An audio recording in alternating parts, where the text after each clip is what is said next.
True crime is not about the crime itself, not really. It is about the quiet space between who we believe people are and who they truly turn out to be.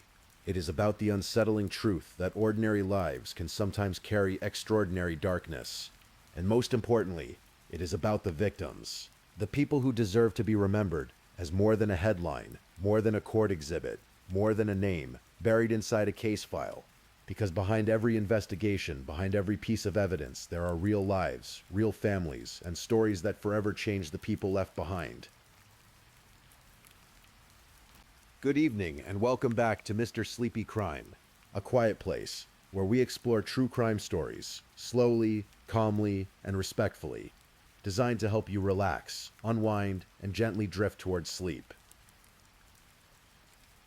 If you're new to the channel, welcome, we're glad you're here. Before we begin tonight's stories, take a moment to leave a comment and let me know where you're listening from tonight.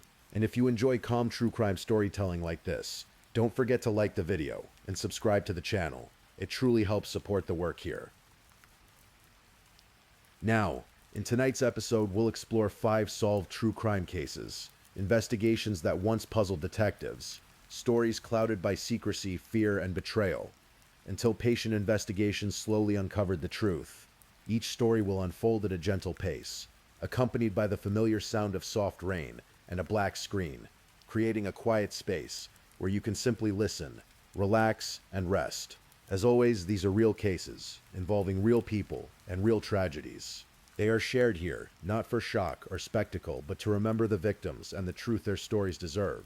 So now, lower the volume just a little, settle in, and get comfortable. Let the rain begin to fall softly in the background. Dim the lights. Close your eyes if you'd like. And when you're ready, let's begin with tonight's first story.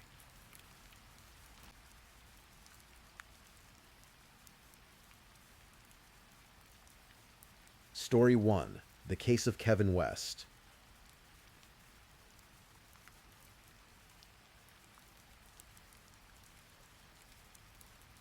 Tonight, we travel to a quiet corner of the Pacific Northwest, to a town called Washougal, tucked along the banks of the Columbia River in Clark County, Washington. It is the kind of place where people know their neighbors, where kids ride bikes in the early evening light, and where the fire station sits at the heart of the community, solid and reassuring, a symbol of safety and service. But sometimes, the most unsettling stories begin in the places that feel the most ordinary. In the houses that look the most peaceful. From the outside, this is the story of Kevin West, a man who devoted decades of his life to saving others, and of his wife Marcelle West, a woman everyone called Marcy, who was warm and present and full of life. Right up until the early morning hours of January the 8th, 2024. It is a story about a marriage, about a secret that stretched back 20 years, and about what happens when the truth, no matter how deeply it is buried, refuses to stay quiet. Get comfortable, take a slow breath, and let us begin. The Pacific Northwest has a particular kind of beauty that tends to settle into a person slowly. The wide rivers, the pine-covered ridgelines, the gray skies that soften everything below them. It is the sort of landscape that makes a life feel permanent, rooted. And for Kevin and Marcy West, it was home. The two of them had met years earlier, in Eugene, Oregon, a college town further south along the Willamette Valley. At the time, Kevin was working at Eugene Fire in non-emergency medical transport, still building toward his dream of becoming a full firefighter and paramedic. Marcy worked for Peace Health, a regional healthcare network, and from all accounts, she was the kind of person who made a room feel warmer just by being in it. They married, and they built their life together. Kevin's career grew. He moved into firefighting, then paramedicine, and eventually rose through the ranks of the Washougal Fire Department, one of the small but respected departments that served the twin communities along the Columbia. He became a battalion chief, a position of real responsibility and standing in any fire department. 25 years as a first responder, trained in emergency medicine, trusted by his crew, respected in the community. From the outside, Kevin West was the kind of man who inspired confidence, the kind of man you were glad to see show up, and for a time the life he shared with Marcy reflected that image. They raised 2 children together, a son named Ted and a daughter named Megan. They owned a home on 34th Street in Washougal. They were, by most appearances, a family. But appearances, as this story will remind us, can hold a great deal of weight that they were never designed to carry. Marriages, like old houses, can develop fractures that go unnoticed for a long time. Small tensions, unspoken disappointments, the slow accumulation of distance that nobody quite addresses, until one day you look up and realize how far apart two people have drifted. By Kevin West's own account, the marriage to Marcy had been struggling for years. He would later testify in court that intimacy had faded early in the marriage, around the time their first child was born, and that financial stress had added further strain. In 2015, he and Marcy separated briefly for roughly 2 to 3 weeks, but they came back together. They had what Kevin called a heart-to-heart, a weekend trip to the coast, and resolved to try again. He would later say there was a big turnaround after that Marcy was present, that they learned to get along better. But peace, he also said, did not last long. The same issues kept arising, and Kevin West, in the quiet spaces of his marriage, began to carry something he had not disclosed to anyone: a name, a history, a feeling that had never quite gone away. Her name was Cynthia Ward. Kevin had first met Cynthia around 2004, when she was a volunteer firefighter with the Washougal Department. They were both young, both connected to the fire service world, and they entered into a brief physical relationship, one that lasted only a few months before Cynthia moved away and the connection faded. Marcy and Kevin had been married for approximately 2 years at that point. Life moved forward. Decades passed. Kevin stayed in his marriage, and the name Cynthia Ward became, for a time, just a memory. Then, in late 2023, he sent her a message on Facebook. It was just a few words. Something simple. A question that asked whether she was the same Cynthia he had known back in the day from Washougal. A door cracked open, and she replied. What followed after that first message moved quickly. The two of them began communicating regularly, and almost from the start they chose to do so in private. They moved their conversations to WhatsApp, a messaging application that encrypts its content, chosen specifically, Cynthia would later say in court, because of its security measures. Because both of them were in relationships. Both of them understood what they were beginning. Kevin was still married to Marcy. Cynthia was in a long-term relationship of her own. But the messages kept flowing, across the months, building towards something that would eventually require a decision. They met in person. They had secret rendezvous at hotels along Airport Way, tucked away from familiar faces. They took trips together, to the coast, to Nevada to meet Cynthia's mother. Kevin introduced Cynthia to his own mother and sister, in Eugene, presenting her simply as Cynthia, a friend, with no further explanation. By January of 2024, Kevin West was not just managing a quiet and deteriorating marriage. He was managing a parallel life, one that had grown more serious and more urgent with every passing week. And the pressure, it seems, was building. In the first days of that new year, Kevin sent a series of messages that would later be retrieved from his phone by investigators. Messages that had been deleted, but that forensic examination pulled back from the digital silence. On the 3rd of January, 2024, Kevin sent a message to Cynthia's brother-in-law. The words were direct. He said he was moving out on Monday, that the papers would be done Tuesday. He said he knew where he stood. That Monday he had planned would be January the 8th. The divorce papers would be finished on January the 9th. He also sent a message to Cynthia's mother, Waltod Ward, with a warmth that felt like a man who believed he was on the verge of something new. He told her he was meeting his attorney on January the 9th, and that he would have options to decide from. He said he was very excited. He said next week would be a big week for Cynthia and himself to celebrate. He had even written letters to Cynthia, letters discovered later in his garage, addressed to her. In one of them he had written that the coming year, 2024, would be their year, that they would be together, celebrating every day, that their story would ring in the new year loud for all to hear. Those are the words of a man with a plan, a man with a date circled on a calendar, a man who had made up his mind. The only question that remained, the question that would consume a courtroom 2 years later, was exactly what that plan required of him before he could walk out the door. Breathe in slowly and settle a little deeper. The night of January the 7th into the 8th began quietly enough. At the West family home on 34th Street in Washougal, Kevin would later tell investigators that it had been a normal evening. He said that he and Marcy had watched movies, ordered takeout, and spent the time together in an easy, unremarkable way. Their son Ted had been there too. And at some point in the evening, Ted had given his mother a massage, something that the defense would later point to as a possible contributing factor to her death. Marcy, Kevin said, had complained of a headache. She took ibuprofen. She felt nauseated, vomited at some point, and then decided to go to bed. Nothing unusual, Kevin told police. Just a headache. Just an ordinary night becoming an ordinary sleep. But at 4:27 in the morning, on January the 8th, 2024, a call came into emergency dispatch. It was Kevin West. He reported that his wife was unconscious, that she was having a seizure, that she had stopped breathing. Came as Washougal Fire, and the Washougal Police Department responded to the address on 34th Street. When first responders arrived, they found Marcy West on the floor, unresponsive in sweatpants and a bra. Her husband, a man they knew, a man who was their own battalion chief, was there with her. The first responders worked to save her. They used a defibrillator.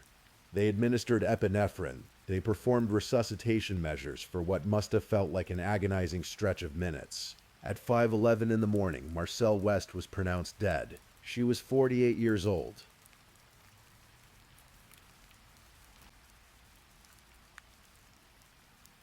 In the immediate hours after Marcy West's death, it looked on the surface like a medical emergency.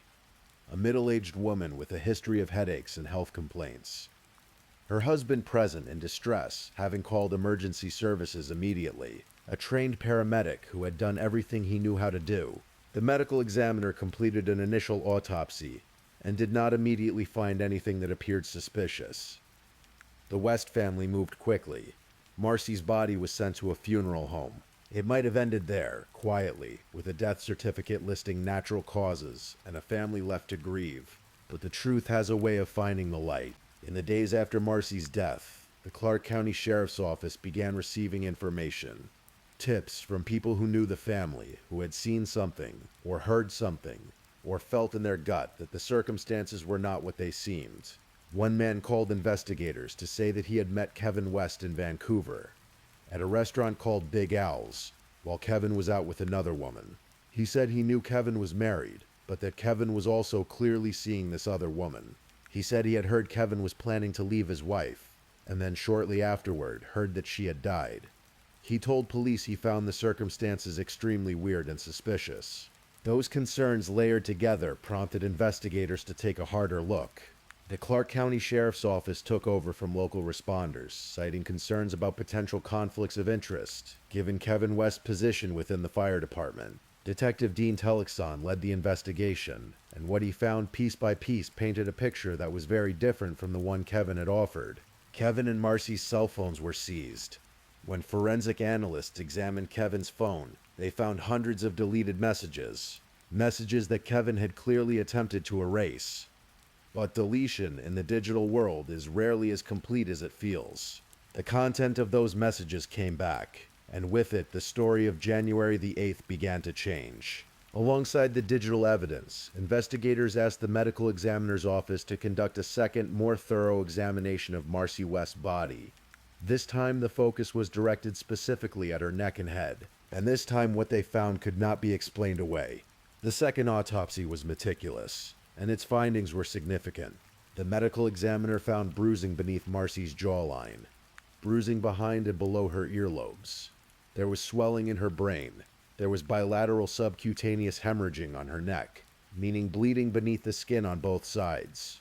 Injuries had been sustained to the carotid sheath, the carotid artery, and the esophagus, the soft internal structures of the throat. The cause of death, upon this second examination, was determined to be asphyxia, with blunt neck trauma. In plain terms, Marcy West had been strangled. The injuries were consistent with what medical and forensic experts describe as vascular strangulation, a form of strangulation that can cause death without leaving immediately obvious external marks, and that requires sustained pressure applied to the neck. The manner of death was ruled a homicide, and Kevin West, the battalion chief, the paramedic, the man who had called 911 to report his wife's seizure, became the primary suspect in her murder. He was arrested on March the 22nd, 2024, approximately 2.5 months after Marcy's death. He was charged with first-degree domestic violence murder and second-degree domestic violence murder in Clark County Superior Court. A judge set bail at $1.5 million. Kevin West posted bail and was released, barred from his residence and prohibited from possessing firearms. He pleaded not guilty.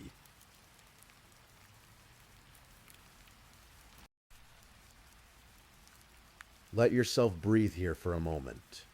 Let the quietness of this hour hold you. There is something about the months that followed Kevin West's release on bail that tells its own story. Because while Marcy's family mourned her, while her daughter Megan tried to make sense of a world without her mother, while investigators built their case piece by piece, Kevin West was not standing still. In the weeks after Marcy's death, Kevin was seen selling some of her belongings on Facebook Marketplace. He removed photographs of himself and Marcy from around the home, boxing them up, putting them out of sight. He would later say on the stand that encountering those photographs was too painful, that he wanted a fresh start. But prosecutors pointed to these choices as evidence of something else, a deliberate effort to erase her presence, to move on before the world had given him permission to do so. He allegedly told his best friend that he felt bad for not feeling bad. A private conversation surfaced at trial, spoken as though Kevin himself could not fully reconcile the feelings he was or was not having. He told 2 other friends that a burden had been lifted. Again, he would say later that these were the words of a man in grief, spiraling, searching for language to describe something that had no clean words. Prosecutors said those words meant something far more precise. And then there was Cynthia Ward. By September the 1st, 2024, less than 8 months after his wife's death, Kevin West proposed to Cynthia Ward. She accepted. The two became engaged, even as a murder investigation surrounding Marcy's death continued, and criminal charges were pending against Kevin. Cynthia was present at the West home when police came to interview Kevin in the days after Marcy died. She had remained hidden, out of sight, while detectives asked questions in the next room. Their relationship did not slow. It accelerated. Kevin was set to go to trial in January of 2026, nearly 2 full years after Marcy's death. As that date approached, he and Cynthia, along with his son Ted, filed a civil defamation lawsuit against a neighbor, a woman named Tabitha Bowman Schaefer, who had been posting true crime videos about the case on TikTok. The lawsuit accused her of spreading false and harmful information. The lawsuit filed just days before the murder trial was set to begin. The story was becoming something the community was watching closely. And then on January the 7th, 2026, the courtroom doors opened and Kevin West's trial began. The trial unfolded over 2 weeks in Clark County Superior Court in Vancouver, Washington. The courtroom was full. The case had drawn significant public attention, in part because of Kevin's position in the fire department, in part because the story had spread through social media in the months leading up to the proceedings. Deputy Prosecutor Melinda McMahon delivered the opening statement for the state. She told the jury, with quiet precision, that this case did not begin as a homicide investigation, but that what mattered was not how it began, but how the truth ultimately emerged. She outlined her theory of the crime. She said Kevin West strangled his wife to death in their home on the morning of January the 8th, 2024, and then called 911 to report a seizure, counting on the emergency system, and perhaps on his own standing within it, to accept that explanation without question. McMahon pointed out something that the prosecution considered particularly significant. When Kevin West called 911, the first responders who arrived were people who knew him.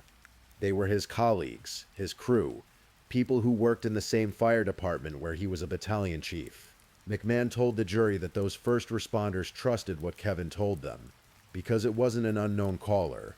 It was someone who was a friend, someone they trusted, and most importantly, someone who was trained in life-saving measures. Kevin had, she argued, used that trust as a shield. The defense, led by attorney Brian Walker, presented a different narrative entirely. Walker acknowledged the affair openly. He did not try to pretend it had not happened, but he argued firmly that an affair and a murder were 2 entirely different things.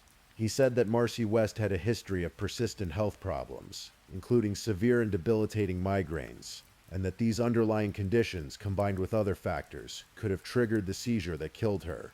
Walker pointed to the massage that Ted West had given his mother earlier that evening, suggesting it may have contributed to a physical cascade that ended in her death. He also argued that the first responders on scene had provided substandard care, and that their failures may have played a role in the outcome.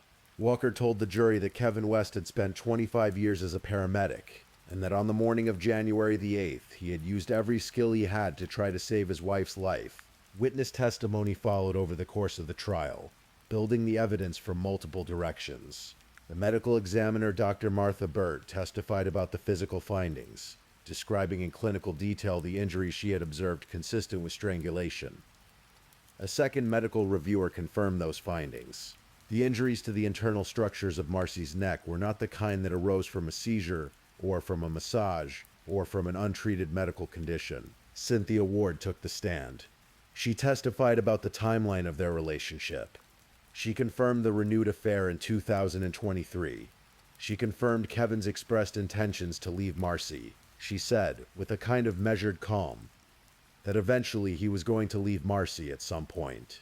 She acknowledged that she could not say exactly when that would have been. She also confirmed that Kevin had proposed to her in September of 2024, that they were engaged, that they were building a life together. A former colleague of Kevin's, a paramedic with 40 years of experience, filed a victim impact statement with the court that was devastating in its directness. This man wrote that the call to the West House on the morning of January the 8th had been the worst call of his entire career, and that it was made unbearable by Kevin West's lies. He wrote that Kevin had violated the brotherhood and sisterhood of the fire department, and then Kevin West himself took the stand. He was, by accounts of those in the courtroom, emotional. He wept. He described the night in question in quiet, measured detail. He said the evening had been peaceful, cards, movies, an easy day. He said that when he woke in the night and heard their family dog whimpering, he found Marcy in distress, and that he had done everything in his power to help her. He looked at the jury and said he did not kill his wife. Under cross-examination, he acknowledged the deleted messages. He acknowledged selling Marcy's belongings. He acknowledged removing her photographs. He acknowledged the words about a burden being lifted. He said that these were the words and actions of a grieving man, not a guilty one. He said he could not explain his grief. That grief had no clean logic. He also acknowledged something that had been raised during the trial, and that Megan West had spoken about in hushed but furious terms. That in the days after Marcy's death, he had turned to his daughter and asked her a question. He had asked her if she felt relieved that her mother was gone. It was a question that for Megan would become the most haunting single moment of her experience of this case.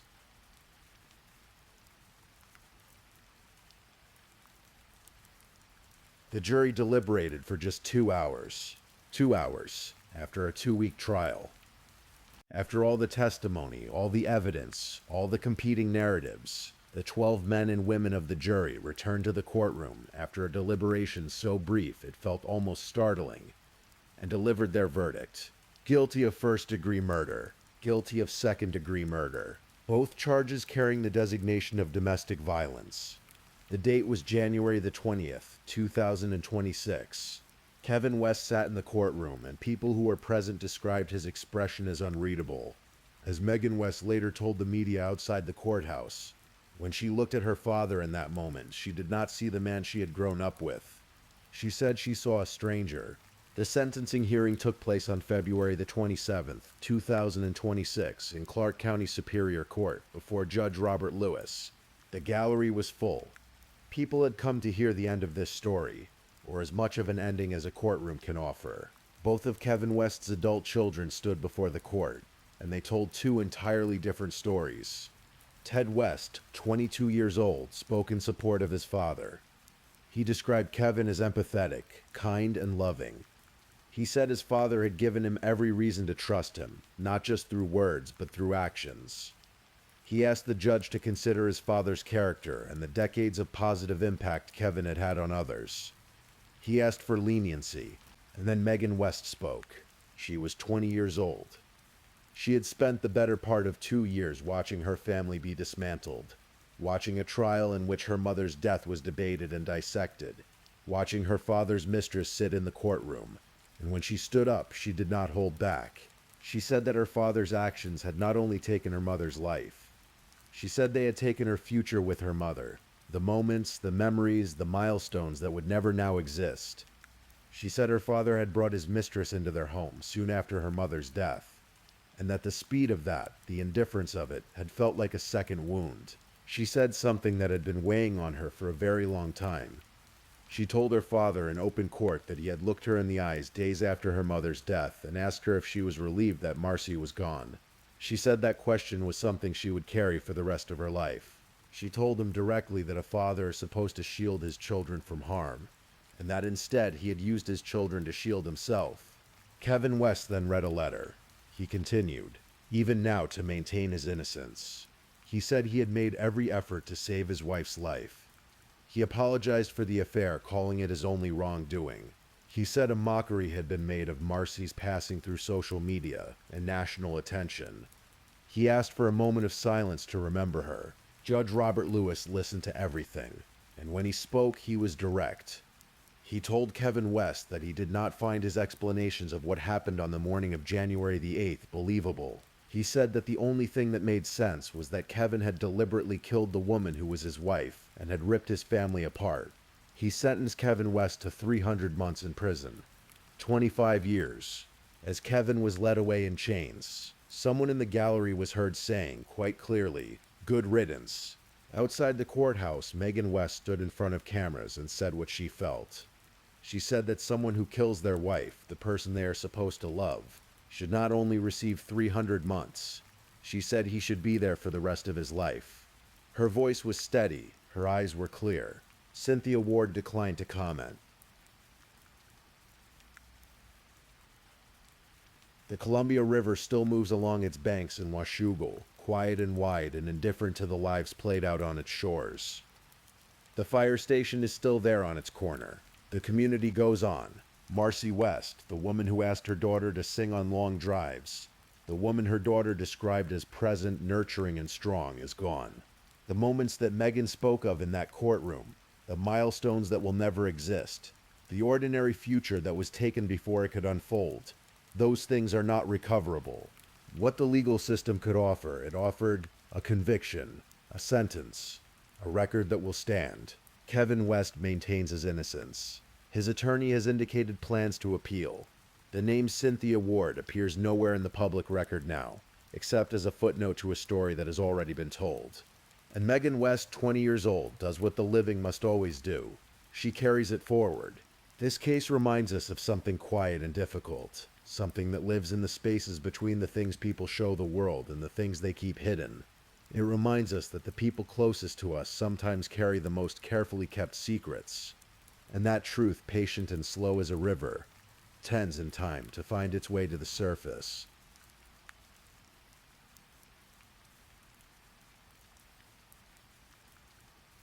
If this is your first time listening to one of our true crime stories, welcome to Mr. Sleepy Crime, where we explore these cases in a calm and respectful way. I also want to take a moment to appreciate my amazing subscribers who've been rocking with me. Thank you so much for your continued support. If you're still awake and listening, don't forget to drop a comment. Let me know where you're tuning in from and the current time in your corner of the world. Or just say something to let me know you're still here.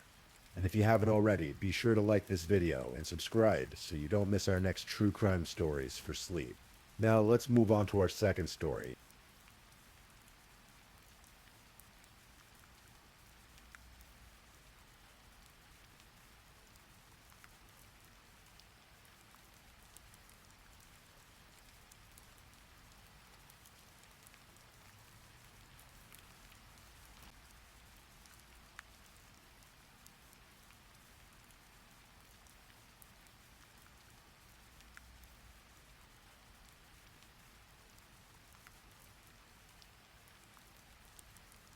Story 2. The Case of Vicki Arlene Jensen.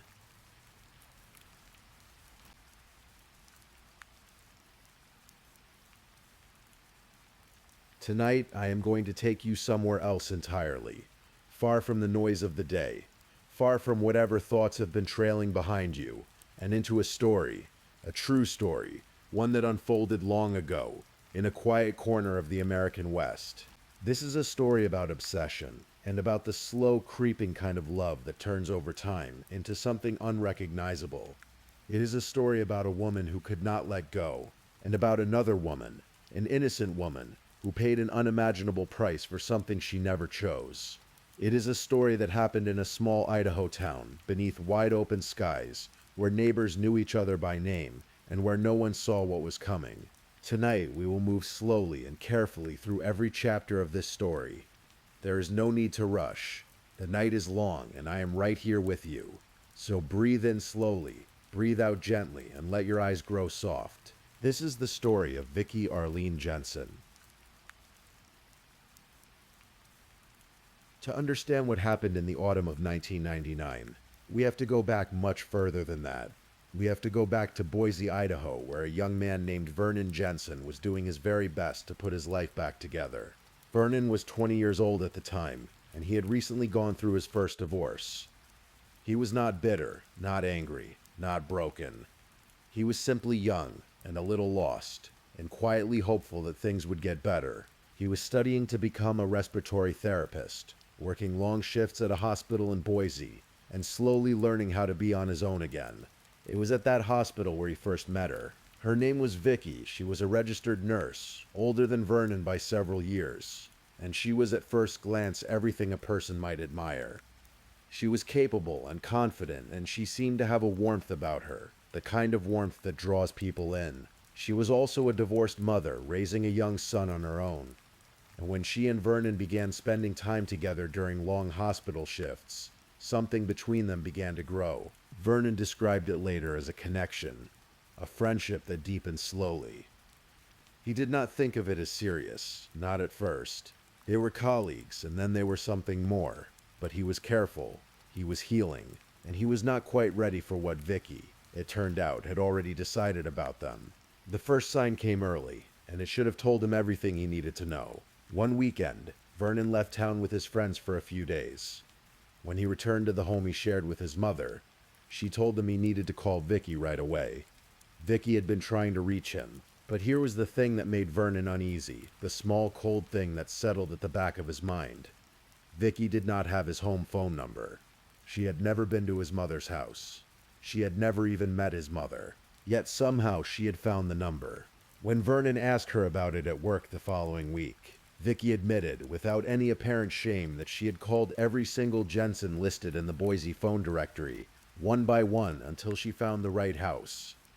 She said it as though it were a perfectly reasonable thing to do, as though determination alone made it acceptable. Vernon felt unsettled, but he was young, and perhaps he told himself that it was just enthusiasm, that it was simply a sign of how much she cared. He would tell himself that for a long time to come.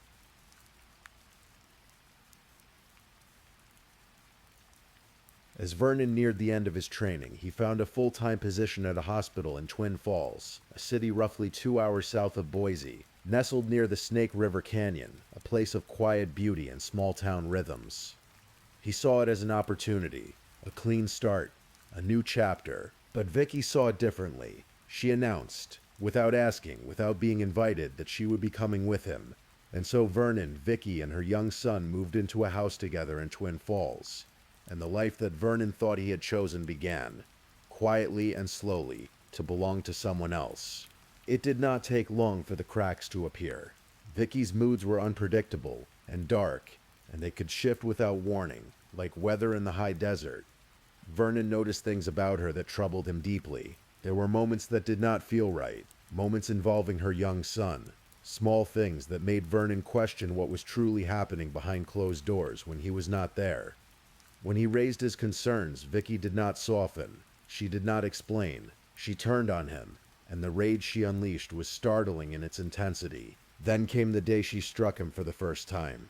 Vernon had been raised to never raise a hand to a woman.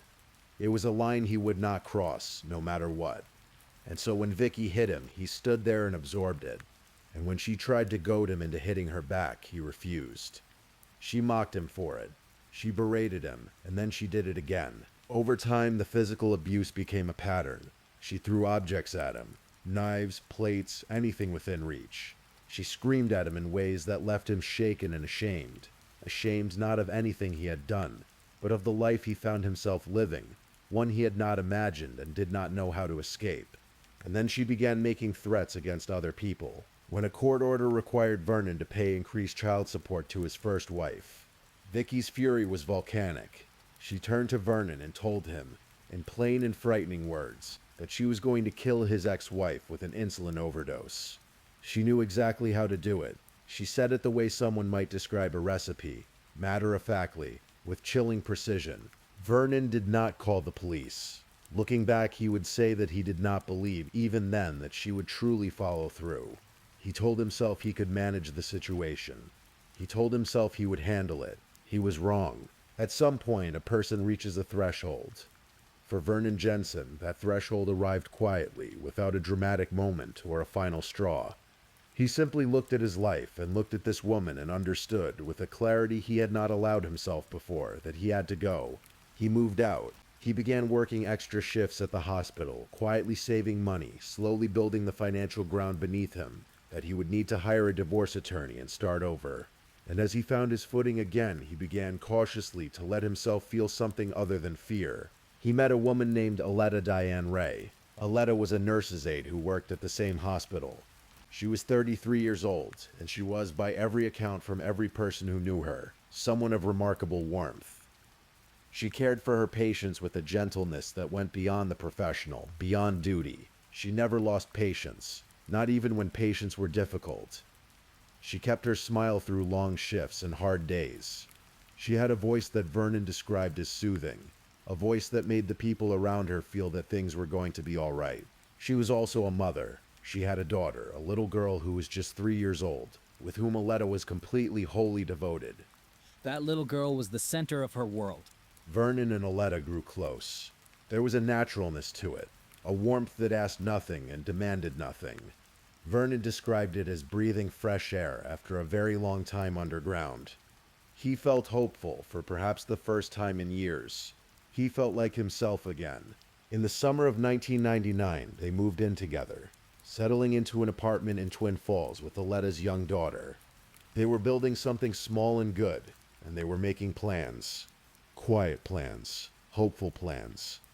The kind that felt solid for the first time. But Vicky was watching.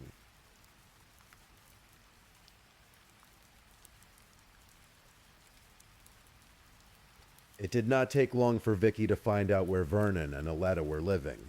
She had a gift for finding things, a relentlessness that went beyond ordinary jealousy into something far more consuming and far more dangerous. She began to stalk them.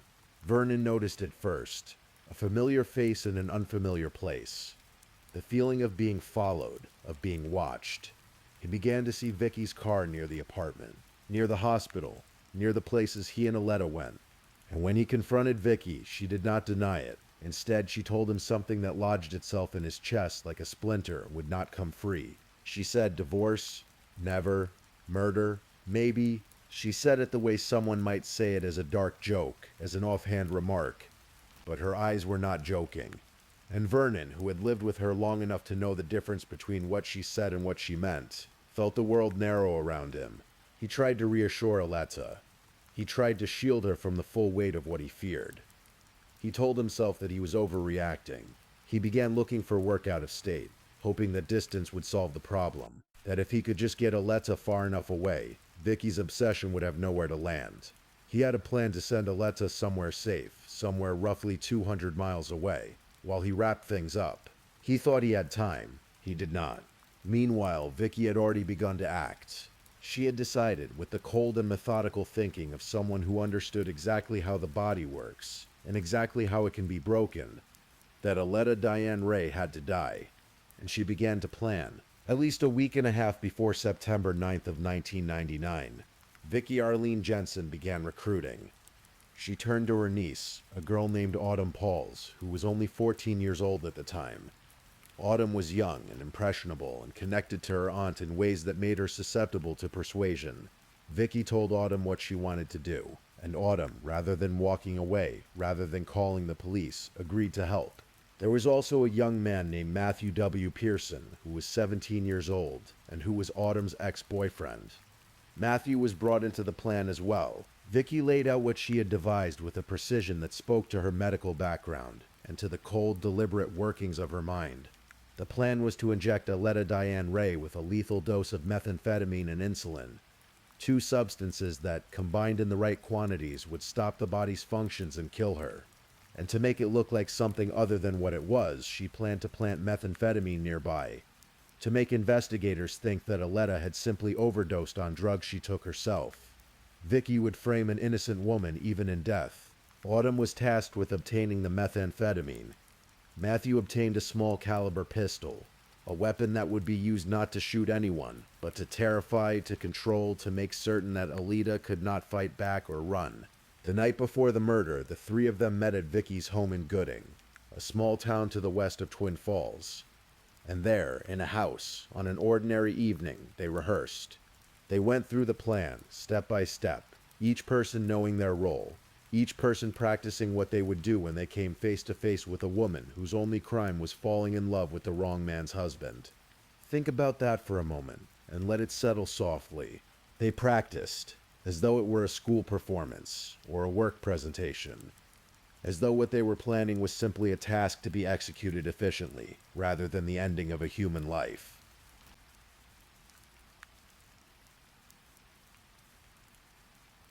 The morning of September 9th, 1999 arrived, the way most mornings do in Twin Falls. Quietly, with light coming slowly over the flat horizon, and birds making small sounds in the trees along the canyon rim. Vernon Jensen left for work early that morning. He kissed Alewa goodbye. He left her in the apartment with her daughter, the way he had done on dozens of other mornings. He did not know, as he walked out the door and got into his car, that he was saying goodbye to her for the last time. Sometime after he left, there was a knock at the door. Aletta went to answer it, the way any ordinary person does on an ordinary morning, without fear, without hesitation, because there was nothing in the world that told her she should be afraid right now. Standing at the door were three strangers, or what appeared to be strangers. They were wearing disguises, costumes of a kind, things designed to make them difficult to recognize, and one of them asked in a polite and ordinary voice if they could use the telephone. Aletta, who was by every account a woman of extraordinary kindness, said yes. Of course, come in. She turned to go and fetch the phone, and the moment she turned her back, everything changed. Matthew Pearson produced the pistol. The three moved inside and closed the door. Aletta was held at gunpoint. She was terrified, and she struggled, and they pinned her to the floor. And Vicky Jensen, the woman who had planned every detail of this moment, knelt over the woman who had done nothing wrong, and prepared two syringes, one filled with methamphetamine, one filled with insulin. Aletta Diane Ray looked up at the woman above her, and she begged. She told Vicky that she was allergic, that the methamphetamine would hurt her badly, that she was pleading for her life.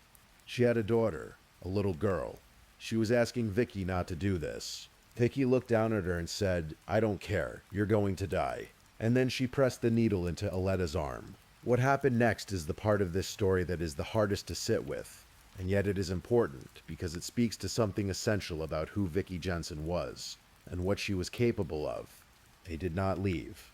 After injecting Aletta with the lethal combination of drugs, after watching her body react to what had been done to her, Vicky and her two young accomplices moved Aletta's body to the bedroom, and then they stayed.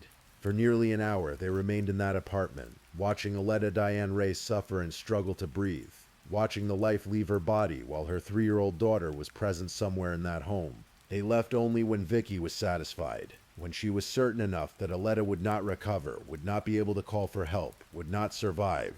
Then, and only then, they walked out of that apartment and drove away, leaving behind a dying woman and a small child. A few hours later, Vernon Jensen came home from work. He found Aletta in the bedroom, face down on the floor. There was a syringe nearby, placed deliberately, planted there to tell a false story. He knew, in the part of him that had feared this for months, exactly what had happened. He knew who had done it, and the grief and the guilt and the fury that moved through him in that moment were by his own description almost beyond what he could carry. He called for help. Emergency services arrived. Alida Diane Ray was declared dead at the scene. Her daughter had been there. She had seen things that a child should never see.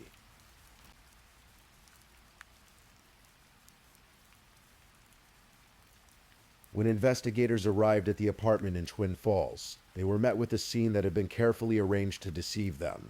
There was no sign of forced entry. There was no obvious struggle. There was simply a woman, dead, with a syringe nearby, and all the trappings of what could look, at first glance, like a tragic drug overdose. But the investigators were thorough. Aleta's lips had turned blue, a detail that caught attention immediately.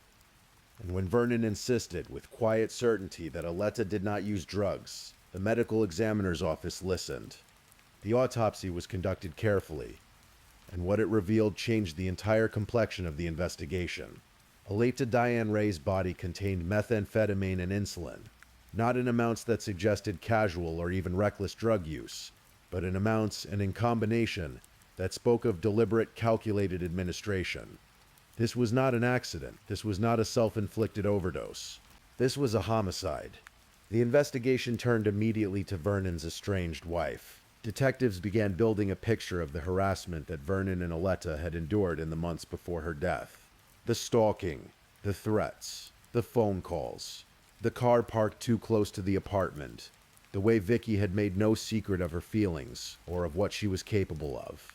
Vernon also remembered something that Vicky's brother-in-law, a man named Dan Ferguson, had apparently mentioned in passing, a different version of a plan that Vicky had discussed, another method she had considered for getting rid of Aleta. This detail reached investigators and added weight to the growing suspicion surrounding Vicky. But the case did not break from the top down. It broke from the bottom up, in the way that many cases do, through a teenager who could not keep a secret. Autumn Pauls was 14 years old when she stood in that apartment and helped restrain a woman who was begging for her life.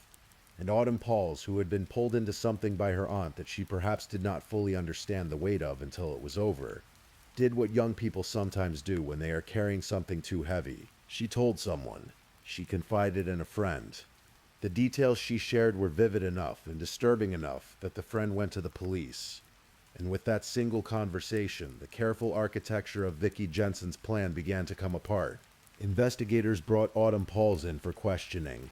What followed was a thorough process of interviews and cross-examination, and eventually Autumn began to speak. And when she spoke, she described what had happened on the morning of September 9th, in detail that matched the physical evidence at the scene.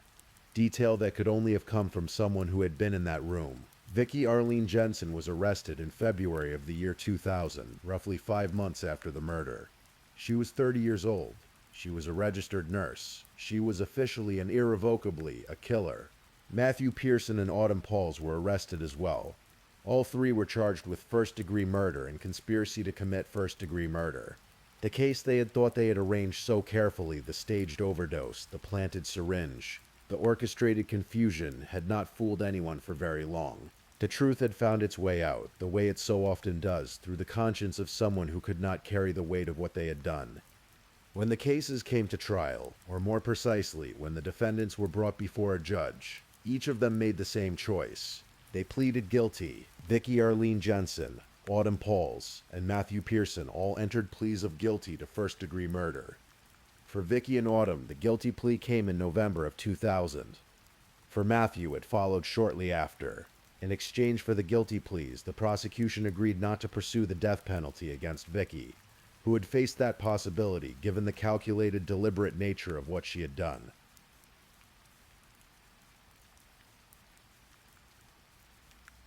The sentencing hearing for Vicky Jensen was held in 2001, and what the judge said at that hearing has been quoted by those who were there as among the most pointed and direct words ever spoken in the courtroom of Twin Falls County's 5th District. Judge Roger Burdick, who presided over the case, looked at Vicky Jensen and called her the evil mastermind of a perverse and horrendous crime.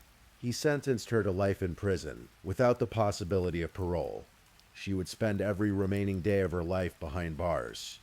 The judge was troubled not only by the act itself, but by the nature of it. Vicky was not a person who had acted in a moment of passion, or lost her mind in a fit of rage. She was an intelligent woman, a medical professional who had used her knowledge and her intelligence to plan, rehearse, and execute the cold-blooded murder of an innocent person.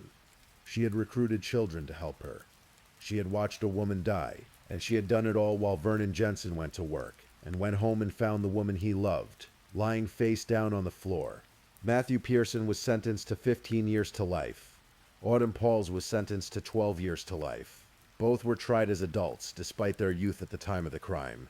The divorce between Vicky and Vernon Jensen was finalized in 2001, the same year the sentences were handed down. For Vernon Jensen, the years that followed were not easy. He has spoken openly and painfully about the guilt he carried, the sense that he should have seen it coming, that he should have acted sooner, that he should have sent Aletta away before it was too late.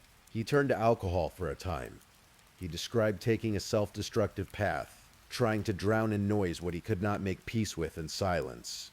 He was angry and grief-stricken, and hollowed out by the knowledge that someone he had loved, had trusted, had shared a life with, had done something so monstrous that the word evil seemed barely adequate to contain it. His faith, he has said, is what ultimately brought him back. His church community, the structure of belief, the slow work of grief that does not move in a straight line but does eventually move forward.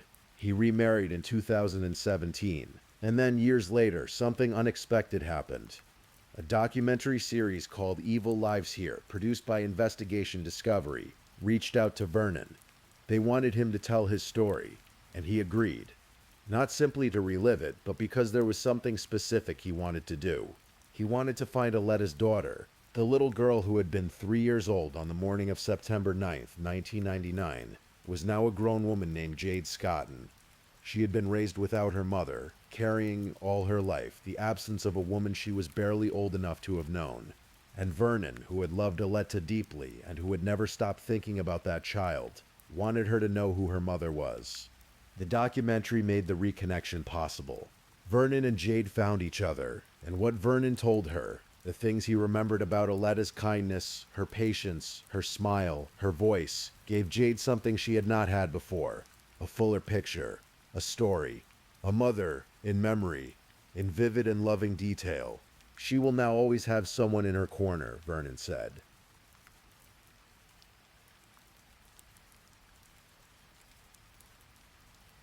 Vicky Arlene Jensen remains in the custody of the Idaho Department of Corrections. She is there now, behind those walls, in a life that has been reduced to the dimensions of what she chose on the morning of September 9th, 1999. In the years since her sentencing, she has not faded quietly from the public record. She pursued legal appeals, arguing that her sentence was excessive. The Idaho Court of Appeals reviewed her case carefully, examining her background, her character, the circumstances of the crime, and the nature of the harm she had caused. They found no basis to reduce her sentence. The court noted the egregious nature of the crime, her pattern of threatening and intimidating behavior, and the calculated, deliberate manner in which the murder had been planned and carried out. The life sentence stood. She also attempted at one point to appeal a restitution order, requiring her to pay back the money that the state of Idaho had spent on Aletta Diane Ray's funeral and on support for her daughter. The Idaho Industrial Commission had paid out a significant sum for those costs, and the court required all three defendants to contribute to repaying it. Vicky objected, arguing that she should not have to pay because of the way the restitution order had been filed. The prosecutor's response was simple and cutting. Pay as much as you can. This is the type of debt that can never be repaid. He was right, of course. No sum of money, no legal argument, no appeal filed from a prison cell could begin to address what had been taken from Aletta Diane Ray, from her daughter, and from everyone who had loved her. Autumn Pauls was released on parole in 2015, having served her sentence. As of recent records, she has been living in Idaho Falls, Idaho. Matthew Pearson remained incarcerated with parole eligibility until at least 2015 as well. And then there is Aletta. It is easy in stories like this one to let the villain consume all the light, to spend so much time on the darkness that the person at the heart of it all, the person whose life was taken, begins to blur at the edges, to become a fact rather than a feeling. I want to make sure that does not happen here. Aletta Diane Ray was 33 years old when she died. She was a nurse's aide who approached her work with a tenderness that her colleagues never forgot. She did not get short with difficult patients. She did not carry impatience into the room. She brought her smile in with her every single day, and she left it with the people who needed it most. She was a mother. She had a daughter she adored completely, a little girl who was the whole architecture of her love. The reason she got up in the morning, the reason she kept going when things were hard. She opened her door that morning in September because she was the kind of person who opened her door. She was the kind of person who said, "Yes, come in, you can use the phone." She did not deserve what happened to her. She had done nothing wrong. She had simply loved a man and made a home with him and tried to build a life that was good and quiet and real. And she begged for that life. In those last moments, with everything she had, there is something important in remembering that. Not because it is comfortable, but because Aletta Diane Ray deserves to be remembered. She deserves to be more than a name in a court document or a detail in a crime case. She was a real woman, with a real laugh and a real voice and a real little girl who grew up without her. Jade Scott and her daughter carries her forward now. She has Vernon Jensen to call. She has a fuller picture of who her mother was. And in a world that took so much from her, that is something real, something that matters, something that cannot be taken away.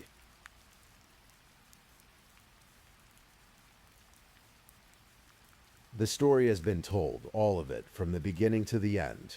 From the hospital corridors in Boise, to the apartment in Twin Falls, to the courtroom and beyond.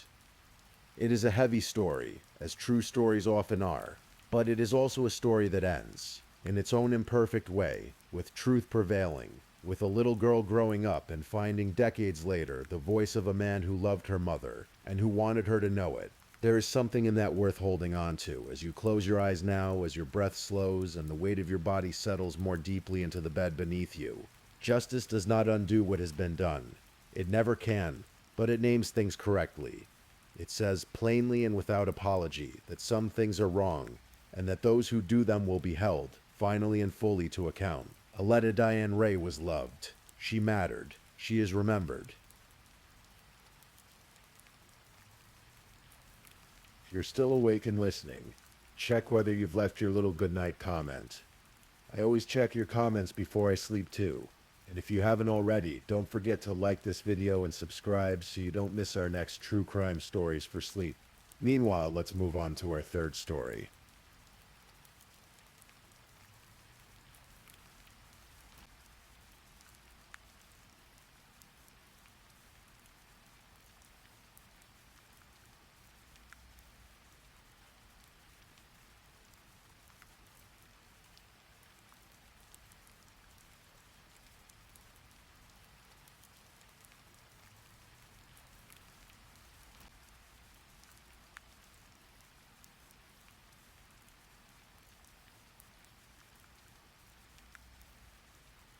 Story 3. The Case of Caleb Flynn.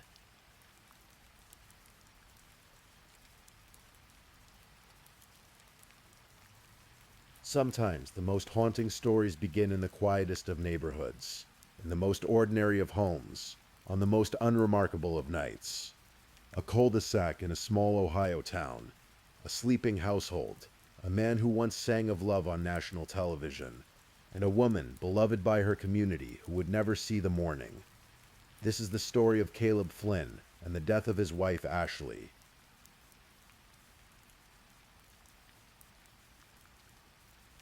Tip City, Ohio is the kind of place that people describe with words like peaceful and warm and close-knit. Situated just north of Dayton, it is a quiet community of roughly 10,000 souls.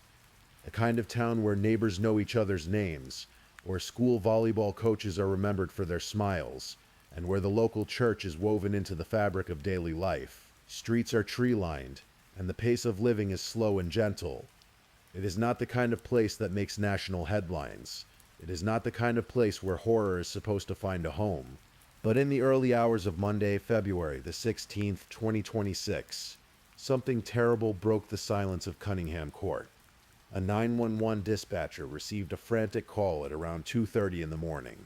On the other end of the line was a man, breathless and panicked, his words tumbling over one another in a cascade of shock and grief. "Oh my God," the caller said. "Somebody broke into my home. Somebody broke into my home and shot my wife." The caller's name was Caleb Flynn, and within minutes police cruisers were rolling through the darkened streets of Tip City, heading toward a house where, they were told, a woman lay shot, unresponsive, and a possible intruder may still have been lurking somewhere inside. To understand this story, you have to understand who Caleb Flynn was, or at least who the world believed him to be. He was born in Braham, Minnesota, a small town in the heartland, a place not so different from Tip City in its quietness and its simplicity. From an early age, Caleb was defined by two great passions, his faith and his music. He grew up deeply embedded in Christian community, and by the time he reached adulthood, those two passions had merged into a calling. He became a worship pastor, a man who led congregations in song, whose voice was meant to be an instrument of something greater than himself. He attended Lee University, a private Christian institution in Cleveland, Tennessee, and it was there, among the halls of faith and study, that he met the woman who would become his wife. Her name was Ashley. She was bright, warm, and kind, and those who knew her said her smile was the sort that changed the temperature of a room.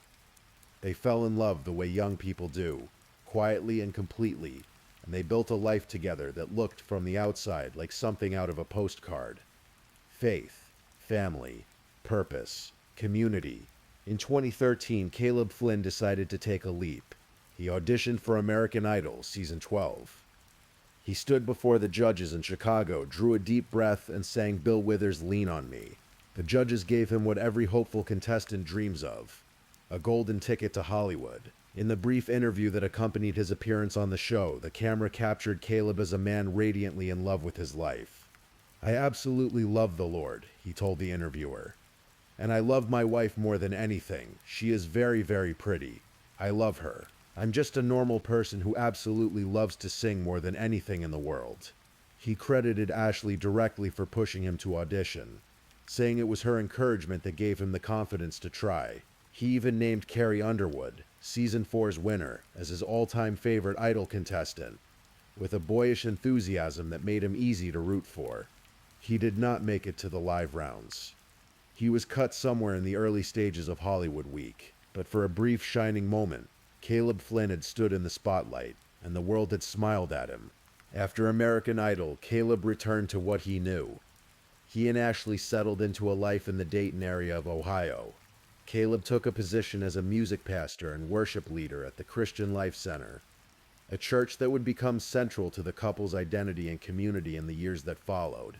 For more than a decade, he stood at the front of that congregation, leading people in praise, his voice filling the space with something that felt, at least to those in the pews, like sincerity. Ashley, meanwhile, had carved out her own quiet and deeply admired place in the community.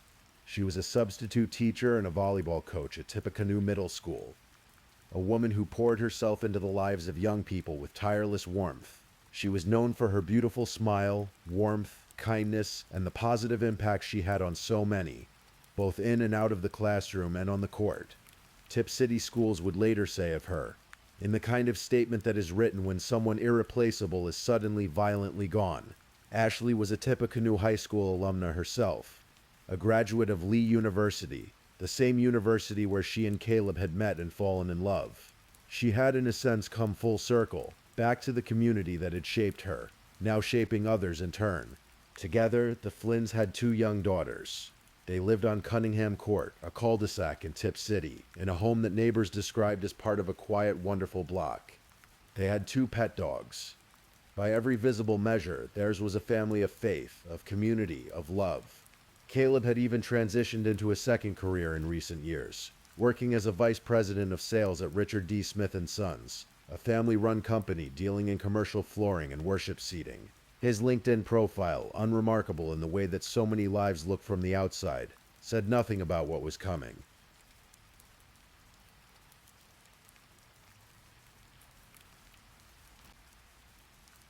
The night of February the 15th, 2026 blended quietly into the early morning hours of the 16th. In the Flynn household on Cunningham Court, the two daughters were asleep in their rooms. The house was dark. The neighborhood was still. Whatever happened in those hours, in that bedroom between those two people, only one person is alive to tell of it, and that person is Caleb Flynn. At 2:31 in the morning, the Miami County Communications Center received the call.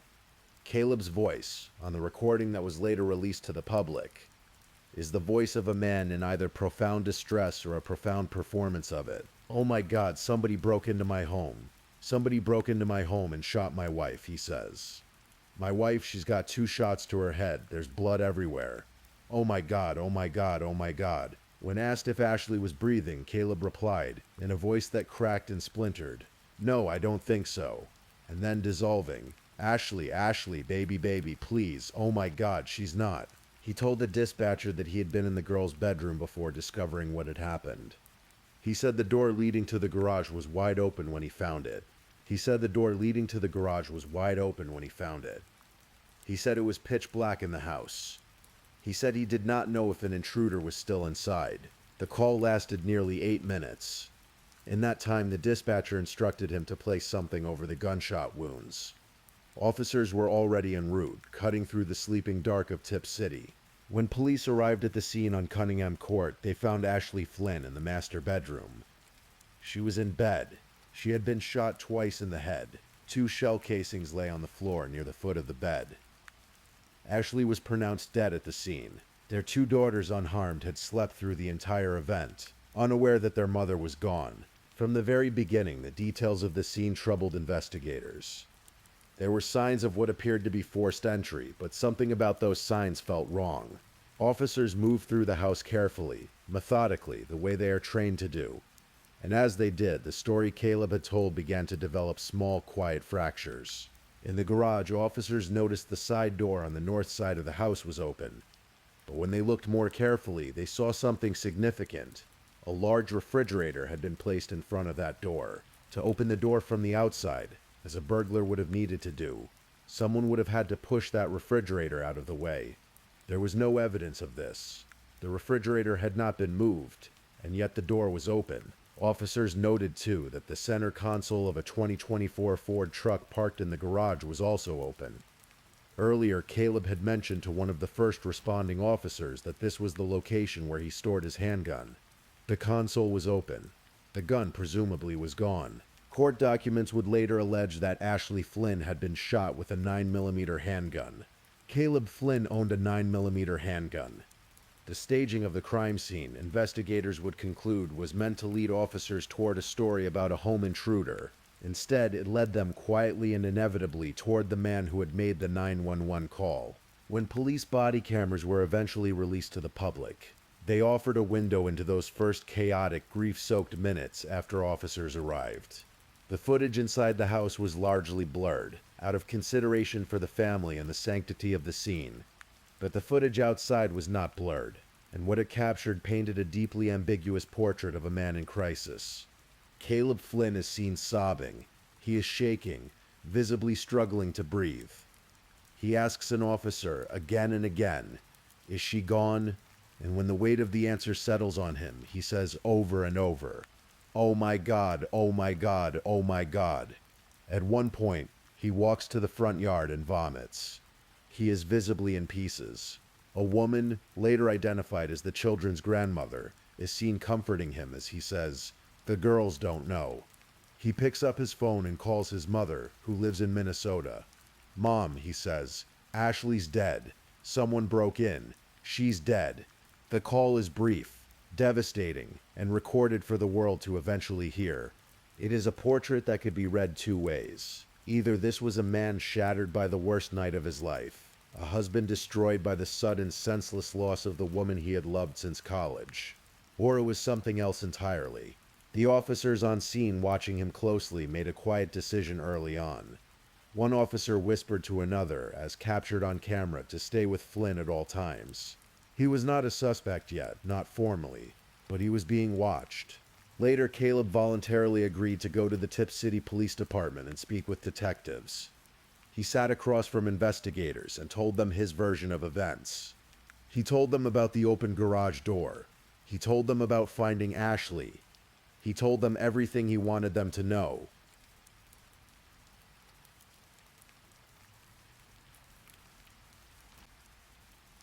For 3 days, Tip City held its breath. The community rallied. A GoFundMe was established by a family friend to support the Flynn daughters during what the organizer called an unimaginable time.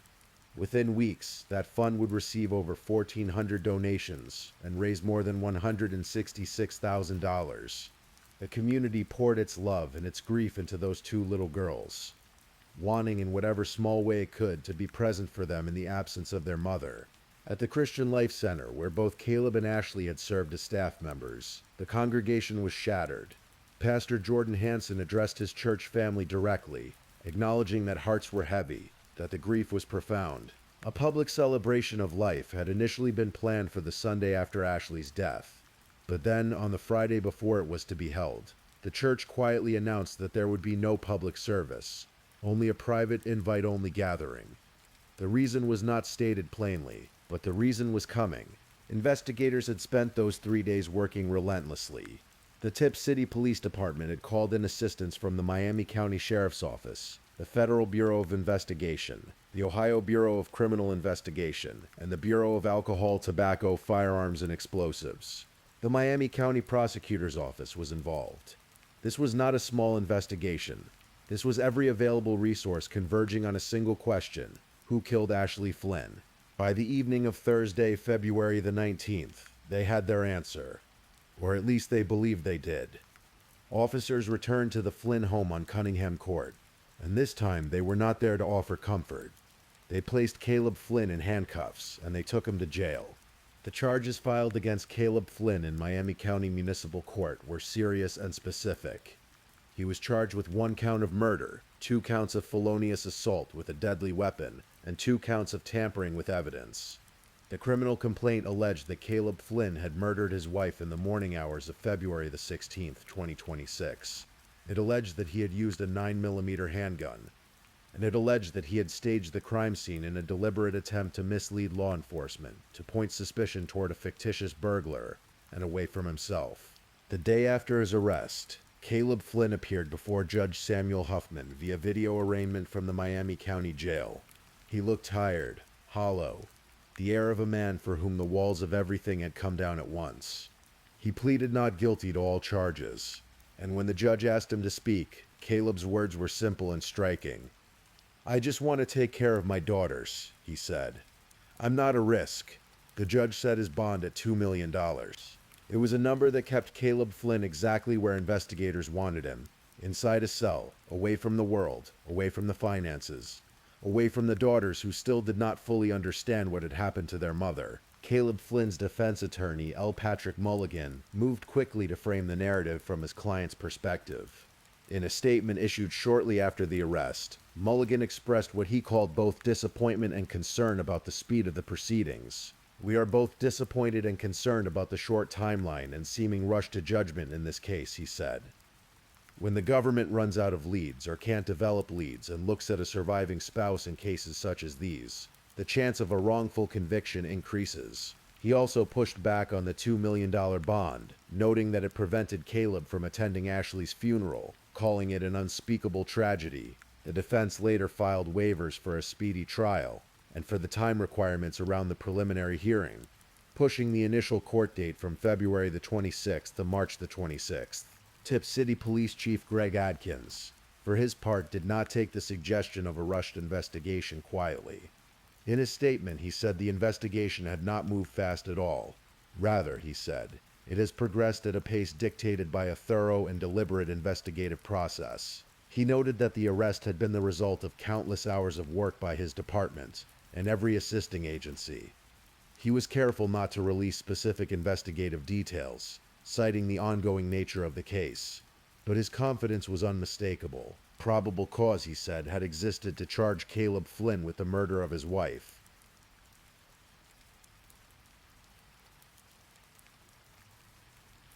As the weeks passed and the case grew, a new dimension emerged. One that is, in true crime, as old as time itself. Money, specifically a life insurance policy. Ashley Flynn's family hired their own attorney and filed motions in court, seeking access to the couple's financial records. What they found, or at least what they alleged in court documents, was this.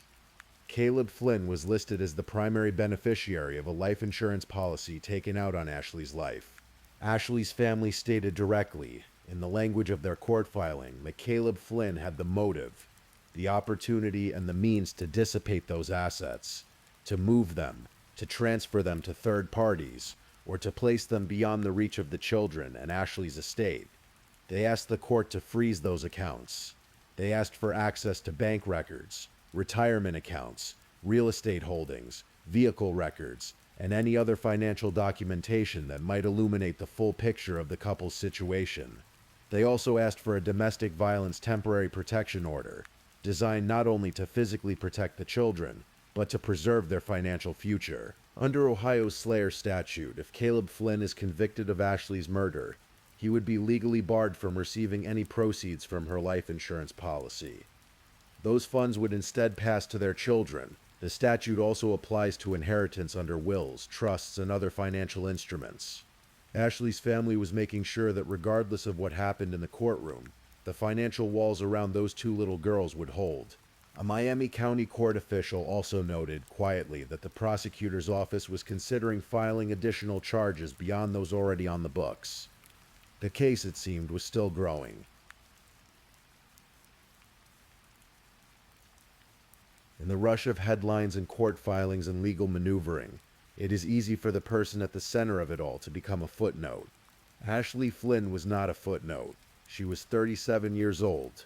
She was a mother of 2 young daughters who loved her completely. She was a volleyball coach who knew the names of every child on her team, and who stayed after practice to listen when a kid needed to talk. She was a substitute teacher who showed up with enthusiasm even when the day did not require it. She was, by every account from every person who knew her, a light. She was known as a shining light of joy to all who crossed her path. Her online obituary read, effortlessly encouraging others along the way. The people who taught beside her remembered her beautiful smile. The children she coached remembered her warmth. Her church remembered her faith. Her family remembered everything. Our hearts are shattered, Ashley's family said in a statement, in the days following Caleb's arrest. Ashley brought endless light to our world, and we are trying to navigate this immense loss. Our family believes this arrest was made carefully and not without serious consideration. After speaking with both local police and federal authorities, we trust the proper steps were taken and the process is being handled appropriately. It was a statement that carried everything: grief, trust, restraint, and the quiet, dignified fury of a family that had lost someone irreplaceable. Tip City responded to Ashley's death the way small towns do, with food and flowers and prayer and money and silence and a certain shared bewilderment that something this dark could have found its way to their quiet cul-de-sac. Neighbors who had watched the Flynn family come and go over the years, who had waved to them from driveways and chatted with them at school events, described them as wonderful, as normal, as the last people you would expect. The Christian Life Center, still trying to find its footing in the wake of losing 2 of its own to very different kinds of tragedy, urged its congregation toward prayer rather than speculation. A community that had believed in Caleb Flynn, that had sung beside him and been led by his voice in worship, now had to hold 2 contradictory images in mind at once: the man at the pulpit and the man in the jail cell. It is the kind of cognitive dissonance that a community carries for a long time. Police were careful to assure residents of Tip City that the shooting had been an isolated incident, that there was no danger to the broader community, that no unknown intruder was out there in the dark. The streets were safe, the neighborhood was safe. The threat, they implied without quite saying it, had been inside the house the whole time.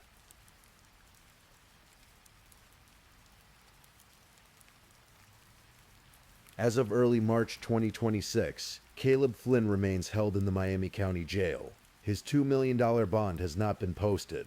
No trial date has been set. His preliminary hearing, which was originally scheduled for February the 26th, was postponed to March the 26th after his defense team requested additional time to review police reports and laboratory test results. The defense has also filed motions to seal future case documents from the public record, citing concerns about Caleb's ability to receive a fair trial in the face of intense media coverage. Prosecutors, meanwhile, are still building their case.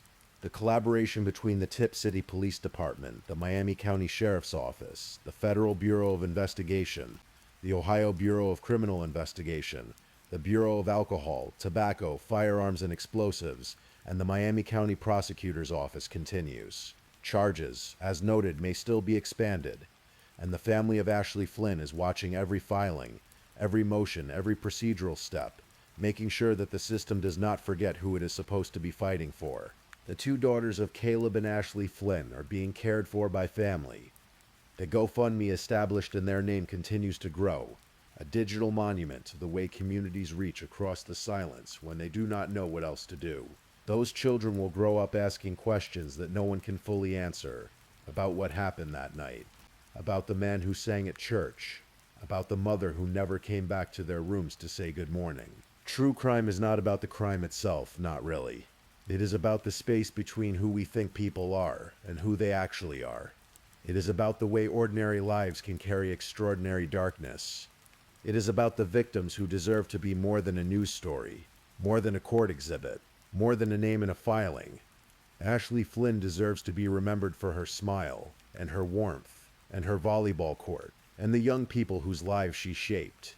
Not only for the way she died. That is the hardest part of these stories, and the most important part too. Caleb Flynn has pleaded not guilty. He is, under the law, innocent until proven otherwise. The legal process is still unfolding, and it will take the time it takes. Whatever the truth is, it is being sought by a great many people, with a great many tools, and with the weight of a community's grief behind it. For now, settle in. Let your breathing slow. Let the story sit with you quietly, the way all true things do, not demanding resolution, simply asking to be held. Ashley Flynn was real, and she mattered. And somewhere in Ohio, two little girls are growing up carrying her memory forward into a world that will slowly make more sense to them. That is the part of the story that continues. That is the part that matters most. Please, I'm just putting it out there. If you're still awake and listening, drop a comment. Let me know where you're tuning in from, the time in your part of the world, or just say something to let me know you're still with me. And of course, if you haven't already, like this video and subscribe so you don't miss the next true crime story for sleep. Now, let's move on to our fourth story.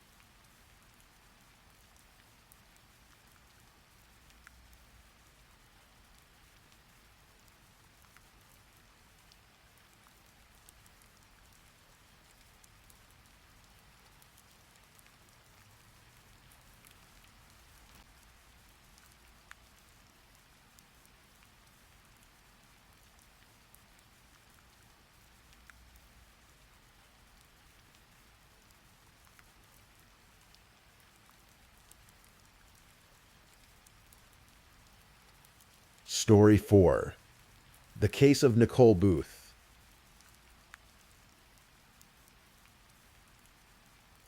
Tonight, I'm going to tell you another story. It is a true story, the kind that lingers long after it's over.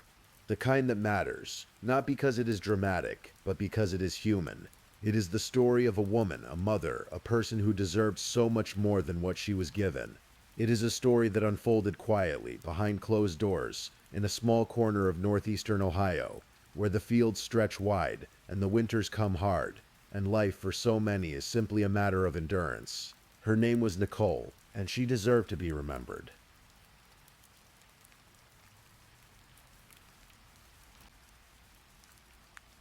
There is a township in Ashtabula County, Ohio, called Dorset. It is the kind of place that most people pass through without stopping. A stretch of rural road, some farmland, a scattering of homes set back from the highway, mailboxes at the end of long gravel driveways. The kind of place where neighbors don't always know each other's business, where the pace of life moves slowly, where trouble, when it comes, tends to stay hidden behind walls and locked doors, and the quiet pride of people who do not ask for help. Ashtabula County sits in the far northeastern corner of the state of Ohio, hugged by the southern shore of Lake Erie. The lake brings cold winters, heavy with snow and gray skies that stretch on for weeks. It is a region with deep roots in working-class history, a place where generations of families have planted themselves and stayed, where community ties run thick and personal struggles are often carried alone. It was here on a road called Mill Road, in the township of Dorset, that Nicole Booth made her home. She was 34 years old, she was a mother, and she was loved, in the way that people are quietly loved. Not with fanfare or proclamation, but in the soft, steady way of those who show up. who hold on, who keep going no matter how heavy the weight becomes. Nicole shared her home with Thomas Grayley, the father of her two young children. Their children were small, still in the years of childhood where the world feels mostly safe, where home is the center of everything, where the people who are supposed to protect you are the only people in the world who truly matter. What Nicole's children witnessed inside that home, over the years and months before November of 2021, is a thing that no child should ever have to carry. But children, so often, are the silent witnesses to the worst things adults do to one another, and they carry those things long after the rest of the world moves on. Nicole Booth was born in 1987. She was 34 years old when she died. She was a woman in the middle of her life, not at the beginning, not yet at whatever ending she might have imagined for herself. 34 is an age of possibility, an age where the future still stretches out ahead, where there is still time to change, to grow, to leave, to begin again. She had two children, a boy and a girl, ages 7 and 9 at the time of her death. Two small people who needed her, who looked up at her face every morning, who heard her voice as the sound of home. Nicole was not a woman who existed in headlines or public records before the autumn of 2021. She was, in the truest sense, an ordinary person, living an ordinary life in a small town, raising her children, waking up every day, and doing what needed to be done. And that ordinariness is not a flaw in the story. It is the heart of it. Because the story of Nicole Booth is not the story of someone remarkable only in their suffering. It is the story of a real woman with a real life who happened to find herself in a situation that is, tragically, far more common than most people know. According to the prosecutor who later stood in court and spoke on her behalf, Nicole and her children had been victims of domestic violence, physical abuse, and trauma for years. Years. Not weeks, not months, though the documented abuse in the final stretch of her life spanned at least 2 months. But the broader pattern of abuse, the slow grinding erosion of safety inside that home, had been present long before anyone outside those walls knew about it. It went unreported. To law enforcement, and to children's services, the family simply did not appear on the radar. This is one of the most painful and most common truths about domestic violence. It lives in silence. It thrives in isolation. It is fed by fear and shame and the complicated, tender love that people sometimes hold for the very person who is hurting them. Nicole did not call for help, and for a long time no one knew she needed it. Thomas Joe Grayley Jr. was 37 years old in November of 2021. He was Nicole's live-in partner, the father of her two children, the man who shared her home on Mill Road. By all outward appearances, the household was simply a family, tucked away from the road, living the kind of quiet rural life that draws little attention from the outside world. But inside, something very different was happening. The investigation that would later be conducted by the Ashtabula County Sheriff's Detective Bureau would reveal that Booth had been beaten, repeatedly and systematically, over a period of at least 2 months before that November night when everything finally broke open. 2 months. 2 months of blows and burns and bruises layered upon bruises. 2 months of her children in the next room. 2 months of waking up in the morning and putting one foot in front of the other, because that is what you do when you are a mother, when you are afraid, when leaving feels more impossible than staying. The details of what Thomas Grayley did to Nicole Booth in those 2 months are not entirely known to the public. Courts often seal the full weight of what happened inside a home. But the evidence that deputies found when they finally walked through the door of that Mill Road house on the night of November 15th, 2021, told a story so clear that no words were needed. Severe bruising on her head, her face, her arms. Cigarette burns. The kind of marks that are not accidents, not the result of a moment of rage, but of something calculated, something repeated, something that speaks to a desire not just to harm but to control. By the time law enforcement arrived, Nicole was already gone in every way that mattered, except one. She was still breathing. For a few more days, she was still breathing. Let the date settle for a moment. November 15th, 2021. It was a Monday. The evenings in northeastern Ohio in mid-November are cold and dark. The sun sets before 5 o'clock. By the time it goes down, the world outside shrinks to the circle of light nearest to you. The lamp on the table, the glow from a television, the warmth of the only home you have. That evening, Thomas Grayley made a phone call. He called the Ashtabula County Sheriff's Office and reported that his girlfriend was not breathing. He said they had been arguing. He said she told him she didn't feel well. He said she suddenly fell to the floor and stopped breathing. It was a story thin enough to see through. When the deputies arrived at the home on Mill Road, they found Nicole Booth unconscious on the floor. She was unresponsive. Emergency personnel were already working on her.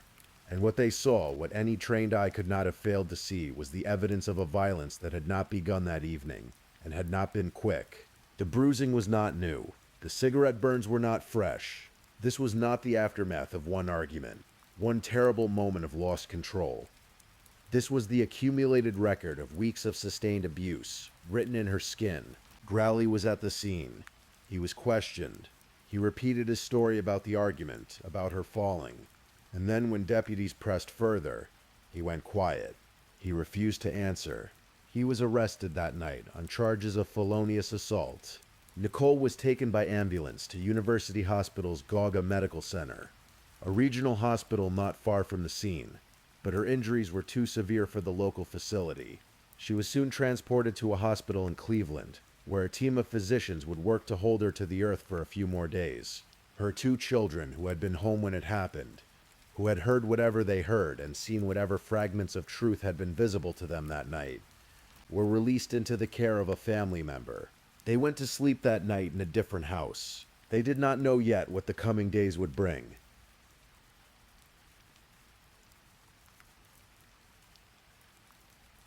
There are few silences as heavy as the silence of a hospital waiting room. The hum of machines, the soft footsteps of nurses at all hours, the fluorescent light that makes everything look slightly unreal, the way time seems to stretch and compress at once, each hour lasting forever, and yet the days slipping past faster than you can hold them.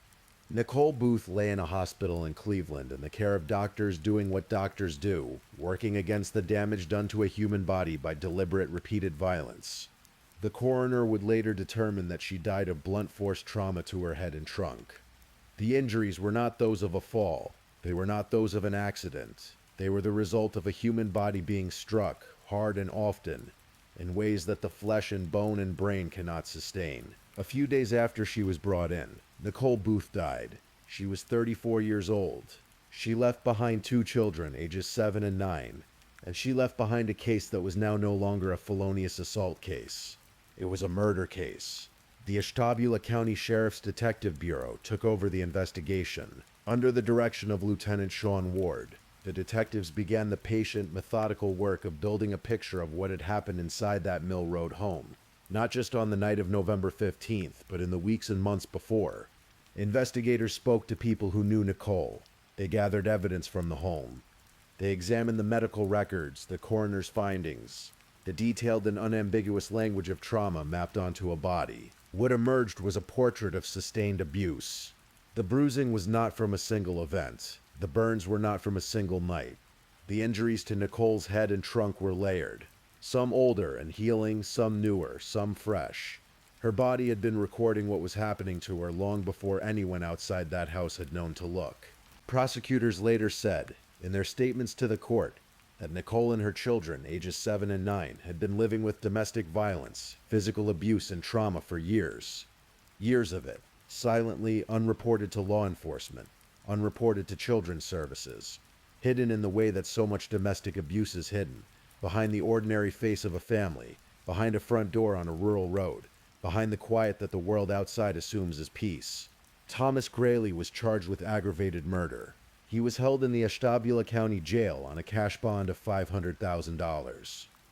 He remained there awaiting trial as the legal process moved forward in its slow and deliberate way. At one point during the pretrial proceedings, the court ordered Growley to undergo mental health evaluation and treatment, a common step in cases of this nature, a legal formality that does little to restore what has been taken. A trial date was eventually set for January of 2023, but it would not come to that. Jefferson, Ohio is the county seat of Ashtabula County. It is a small town, the kind with a courthouse at its center, a building that has stood for well over 100 years, that has witnessed the full range of human failing and human reckoning across generations. The kind of building where justice, imperfect as it always is, at least makes an attempt at form. On a Wednesday in late October of 2022, nearly one full year after Nicole Booth's death, Thomas Greeley Jr. stood before Ashtabula County Court of Common Pleas Judge David Schroeder. He was 38 years old. He did not go to trial. He pleaded guilty to aggravated murder in the beating death of Nicole Booth, the mother of his children, the woman who had shared his home, who had trusted him enough, or feared him enough, to stay for years despite whatever was happening behind those walls. The plea was the result of negotiations with the prosecution.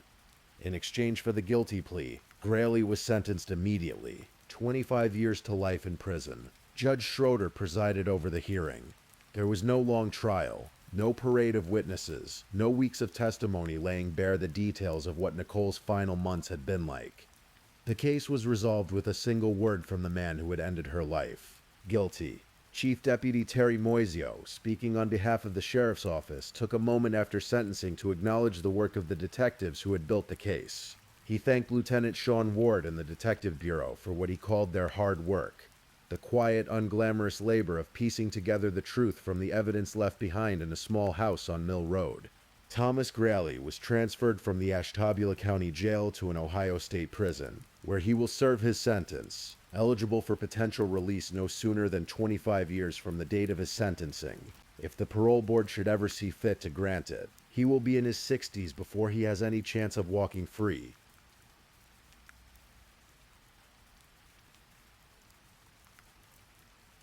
There are two children in this story, and I want to pause here gently and hold space for them.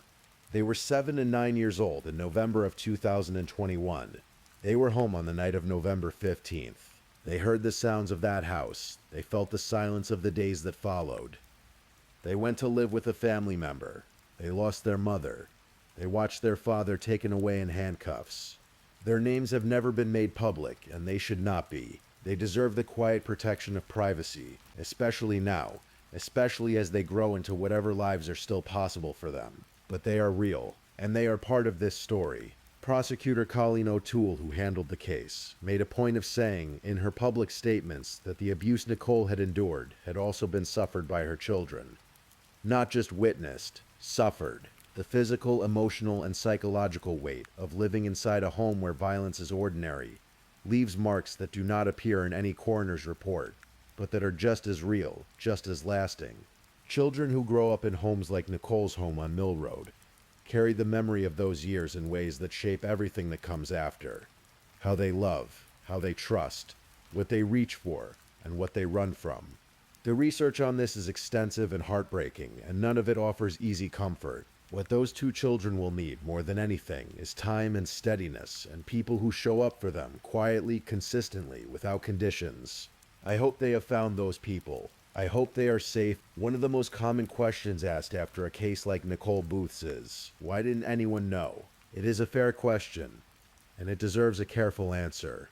Domestic violence is one of the most underreported crimes in the United States. The reasons are as varied as the people who experience it. Fear of escalation, fear of the children being taken away, financial dependence, emotional attachment, the complicated architecture of love and loyalty that does not simply dissolve because harm is being done. And then there is shame, the particular corrosive shame of believing, on some level, that what is happening to you is somehow your fault, or your secret to keep. In small rural communities, the silence around domestic violence can be even deeper. There are fewer resources, there is less anonymity. There are social pressures that make coming forward feel like a kind of exposure that is as frightening as the abuse itself. And in a county like Ashtabula, where families are often isolated by geography, where neighbors may be miles apart, the ordinary signals that might alert a community to trouble are simply absent. Nobody called. Nobody knocked on the door on Mill Road and asked if Nicole was all right. Nobody saw the bruises in time to do anything about them. This is not an accusation, it is an observation about how effectively abuse hides itself, how thoroughly a person in Nicole's situation can become invisible even to those who care about them. The prosecutor's statement that the abuse had gone unreported to both law enforcement and children's services for years is not a condemnation of Nicole. It is a statement about the conditions that allowed Thomas Greeley to do what he did for as long as he did it. Systems fail. Communities miss the signs, and women die in houses on quiet rural roads, far from anyone who could have helped. I want to say her name again. Nicole Booth. She was 34 years old. She was a mother of two. She was born in 1987, which means she was alive during all the same years that many of you listening to this were also alive. Walking through the same decades, watching the same seasons change, carrying your own hopes and worries and ordinary days. She liked things we will never know she liked. She had opinions about food, about weather, about the small inconveniences of everyday life. She had a laugh that someone remembers. She had a way of saying goodnight to her children, some particular ritual or phrase that made them feel safe that was hers alone. All of that was taken from her, by a man who had no right to take it. True crime, as a genre, sometimes reduces people like Nicole to their suffering, to the details of their injuries, to the timeline of a case, to the procedural steps of an investigation and a prosecution. And while those details matter because they are the architecture of justice, they are not the whole of who she was. Nicole Booth was a person. She was a person who deserved a long life, a safe home, children who grew up watching her grow old. She deserved ordinary Novembers, year after year, the kind where nothing happens except the cold coming in and the leaves going down, and the kids coming home from school, and the evening settling quietly around a family that is whole. She deserved all of that, and she did not get it. The night is quiet now. Wherever you are listening to this, the world outside has slowed, the sounds have softened, and the space around you is still. Stories like Nicole's are hard to hold. They remind us that danger is sometimes closest in the places we expect to be safest. They remind us that silence has a cost, and that the people most in need of help are often the ones we never see. But there is something in the telling of these stories, something important, something that resists the forgetting. When we speak the names of people like Nicole Booth, when we sit quietly in the dark and hear the shape of their lives, we offer them a kind of witness. We say, we know you were here. We know what happened to you. We have not forgotten. And sometimes, just sometimes, hearing a story like this prompts one person listening, maybe you, to look a little more carefully at the people around them, to ask a question, to make a call, to hold the door open, literally or otherwise, for someone who needs a way out. If you or someone you know is in a situation like Nicole's, the National Domestic Violence Hotline is available 24 hours a day, 7 days a week. The number is 1-800-799-7233. You can also text START to the number 88788. There is help. There is always help, even when it feels impossibly far away. Rest now. Let your breathing slow. Let the story settle and then release it the way you release a breath, gently, completely. You are safe. You are here. And tomorrow the world will still be asking you to pay attention to the people in it. Please, if you're still awake, let's move on to our last story.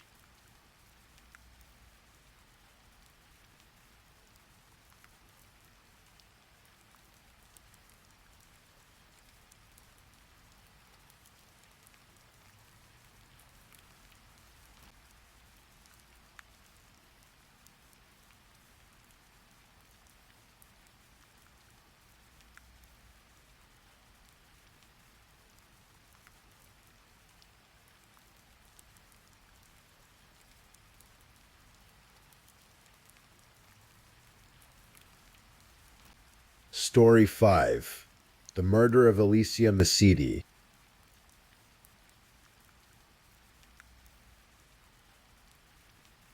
Tonight we are going to explore a story together. A true story.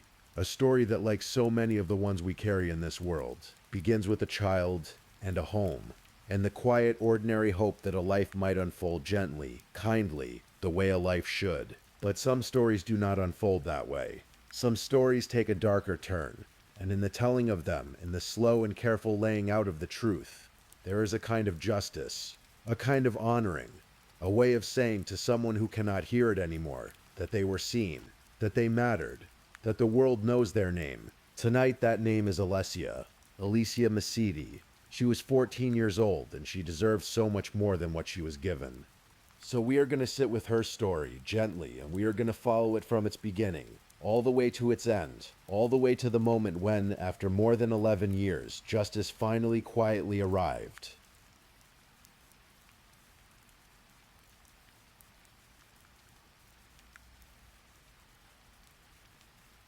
The Central Valley of California is a long, flat stretch of the American interior. It is farmland, and highway, and small towns that sit quietly beneath enormous skies. Ceres is one of those towns.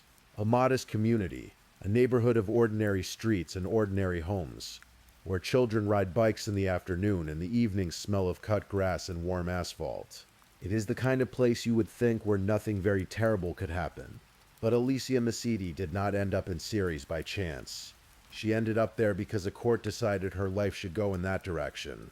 And that decision, made by people who were supposed to protect her, would cost Alicia everything. To understand how that happened, we have to go back a little further.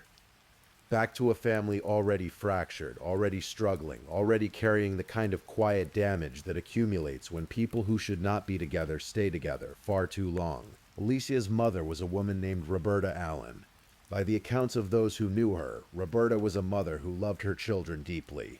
She had battled with depression for years. She had lived through a relationship with a man who frightened her, a man who had hurt her, and she carried the weight of that in the way that survivors of abuse so often do.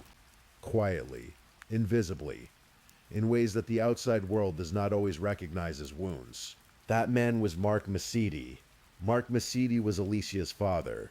He was also, by the time the California court system became involved in his children's lives, a man with a long and documented history of criminal behavior.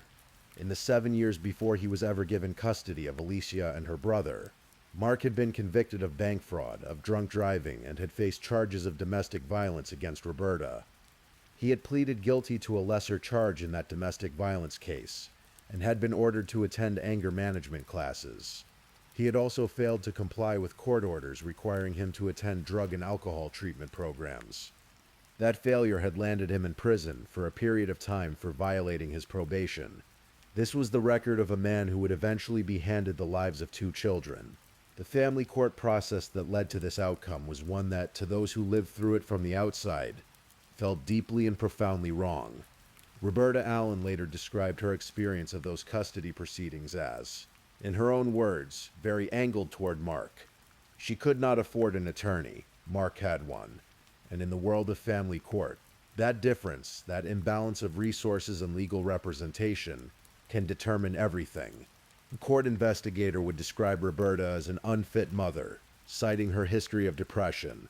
A court-appointed children's lawyer, a woman named Johnny Herring, submitted a report to the presiding judge, a Santa Clara County Superior Court judge named Vincent Chiarello. In that report, Johnny Herring expressed her serious concerns.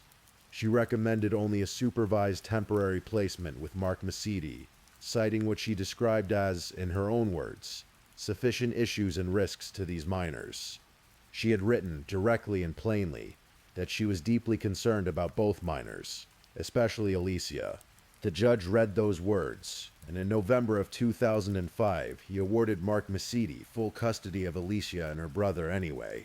It was a decision that Alicia's maternal great-aunt, a San Jose woman named Roberta Fitzpatrick, would never forgive. She would spend years writing letters to that judge, asking him to acknowledge that a mistake had been made. He would never respond. He would, over and over again, decline to comment. The family court could have saved Alicia, Roberta Fitzpatrick would say, years later, her voice still carrying the weight of it, but they sent her to live with a really evil person. In 2005, Mark Mesiti moved from the Bay Area to a house on Alexis Avenue in Ceres, California. He enrolled Alicia in Central Valley High School that September. Her records were submitted on the 15th of September, 2005, but Alicia never attended. Not a single day. Within weeks, a request was made to transfer her school records to a high school in Santa Cruz. And then nothing. No enrollment. No attendance. No record of a 14-year-old girl living any kind of visible public life. This is one of the most haunting threads of Alicia's story. She had been placed in her father's care by a court of law, and from the moment she crossed the threshold of that house on Alexis Avenue, she effectively disappeared from the world. No school, no friends who could later account for her days. No teacher who ever looked up from a roster and said, "Where is that girl?" We now know from what Mark Masidi himself would eventually confess in open court what was happening inside that house during those months. From July of 2005, Mark Masidi had begun administering drugs to his daughter, prescription antidepressants, benzodiazepines, morphine, methadone, a cocktail of substances designed, carefully and deliberately, to render a 14-year-old child unconscious, to strip her of awareness, of sensation, of the ability to know what was being done to her.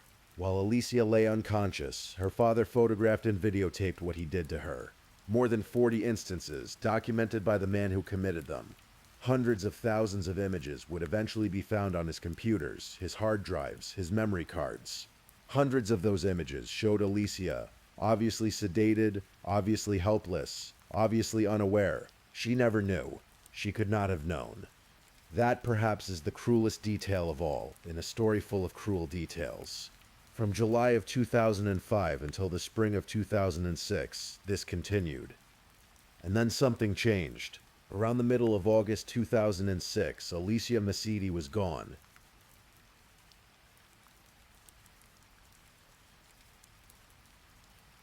On the 14th of August 2006, a woman named Shelley Walker, who was Mark Masidi's girlfriend at the time, flew from Los Angeles to Northern California to visit Mark at the Series house. 2 days later, on the 16th of August, Mark Masidi reported to police that his 14-year-old daughter had run away. His story was this. Alicia had, he said, traveled to the San Jose area on the 11th of August to visit a friend. She had then telephoned on the 13th to say that she had instead gone camping with other friends, but would not say where she was or who she was with. After that, Mark told police she had called periodically to check in, to let him know she was all right, but had never disclosed her location. It was the kind of story that on its surface might have seemed plausible. Teenagers run away. It happens. And Alicia, the story went, was a troubled girl who had not gotten along with her mother, who had some history of difficulty. But her mother, Roberta Allen, was not convinced. Not for a single moment. Roberta went to police and told them directly that she did not believe Alicia had run away. She suspected something far darker, something she could not fully articulate, but could feel with the fierce and terrible certainty that a mother carries in her bones. She pleaded for investigators to look more carefully. She knew.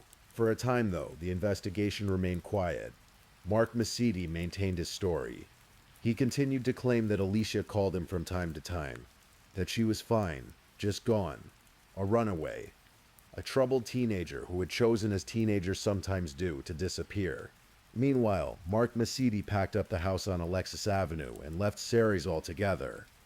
About 6 months after Alicia was reported missing, he moved to Los Angeles. Months passed, then a year, then nearly 2 years.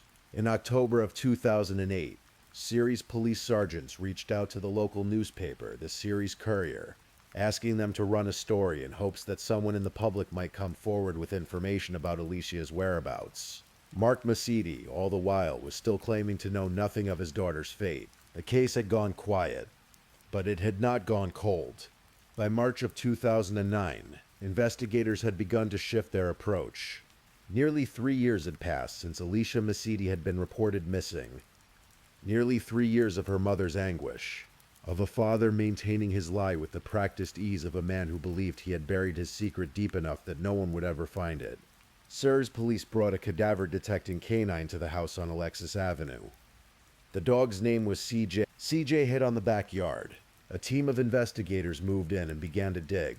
In the backyard of the house where Alicia had last been seen alive, just a few feet from the edge of the patio, wrapped in heavy black plastic sheeting and bound with duct tape, buried beneath feet of dirt, they found the remains of a child. Those remains were later identified as Alicia Masidi. She had been 14 years old when she died. She had been buried in her own backyard, in the yard of the house her father had rented, in the quiet neighborhood of Ceres, California, just blocks from an elementary school. She had lain there for nearly 3 years while her father told police she was fine, while he moved to Los Angeles, while he carried on his life.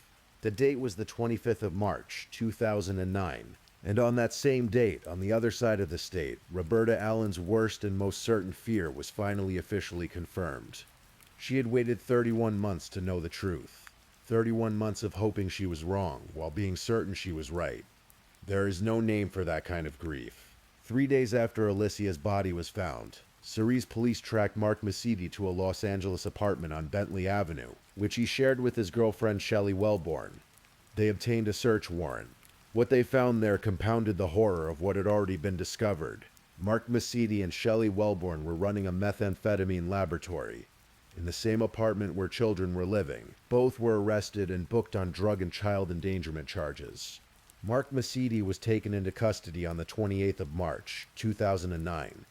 He has been behind bars every day since. An autopsy was performed on Alicia's remains.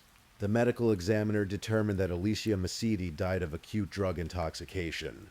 A toxicological analysis of her remains revealed the presence of opiates, morphine, amphetamine, methamphetamine, benzodiazepines, diazepam, methadone, and antidepressants. A mixture of substances so powerful, so deliberately administered, that a 14-year-old girl's body could not survive them. Prosecutors said clearly and plainly that Mark Masidi was responsible for her death. He had put those drugs into his daughter's body. He had done so deliberately, systematically over the course of months. And in the end, those drugs had killed her. A case against Mark Masidi was now a murder case. But the road from arrest to justice would prove to be extraordinarily long, extraordinarily painful. For Alicia's family, for the investigators, for everyone who had devoted years to seeing this case through. The process that followed was a slow and agonizing test of patience. Mark Masidi was first prosecuted in Los Angeles County for the methamphetamine laboratory charges. That drug trial concluded on the 18th of March, 2011, when Masidi was convicted and sentenced to 5 years in prison. His girlfriend Shelley Wellborn testified against him. Only after he served that sentence was Masidi transferred to Stanislaus County in June of 2011 to face the murder charges. And then the delays began in earnest. Defense attorneys were appointed. Defense attorneys withdrew. There were conflicts of interest, legal motions, procedural challenges. At one point in the year 2015, Masidi expressed a desire to represent himself in court, a maneuver that prosecutors recognized immediately as yet another delay tactic. The case dragged forward, year after year, the family waiting, always waiting. Alicia's great aunt, Roberta Fitzpatrick, had been following the proceedings since June of 2011. She described Mark Masidi as, in her words, a snake in the grass. She described the family court system that had sent Alicia to live with him as, in her words, a real cesspool. She spoke of how Roberta Allen had been fighting for years, without money, without an attorney, while Mark worked behind the scenes with legal representation she could not match. He had been working behind the scenes, Fitzpatrick said, and she had been fighting ever since. He had an attorney and she didn't. She had a good relationship with the kids. She was the only one who supported them all those years. She had been essentially terrorized by Mark Masidi for years, and he blindsided her. The picture that emerged through years of investigation and legal proceedings was of a man who had manipulated every system he encountered. The family court system, the criminal justice system, his own family. He had manipulated with patience and calculation. He had manipulated even the process of facing justice, stretching it out across years, making the people who loved Alicia wait and wait and wait. But the case did keep moving forward. Slowly, haltingly, through all the obstacles, it moved forward. The trial of Mark Edward Masidi finally began on the 3rd of October, 2017. He was 49 years old. 11 years had passed since Alicia died.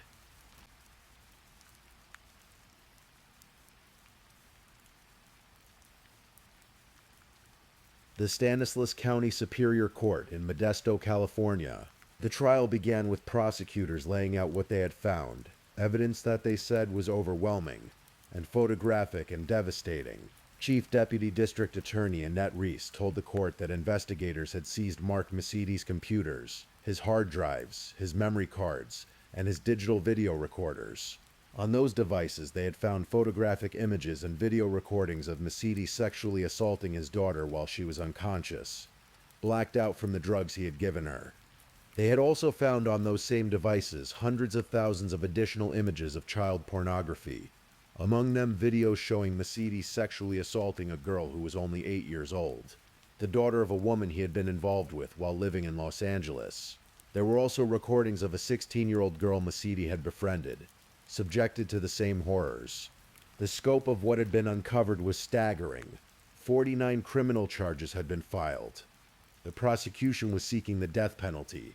For the courtroom audience, which included Alicia's great-aunt Roberta Fitzpatrick, the early days of the trial meant sitting and listening to testimony about things that, once heard, cannot be forgotten.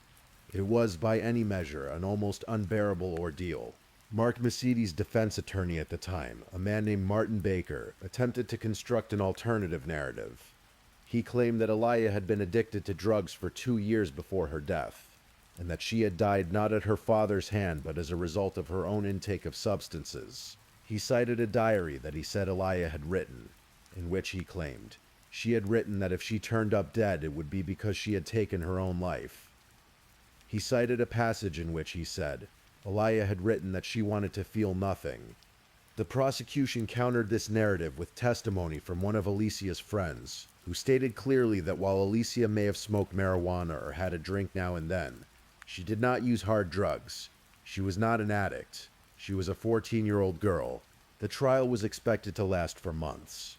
And then, about 2 weeks in, something unexpected happened. Mark Mesiti stopped the proceedings. He agreed to plead guilty.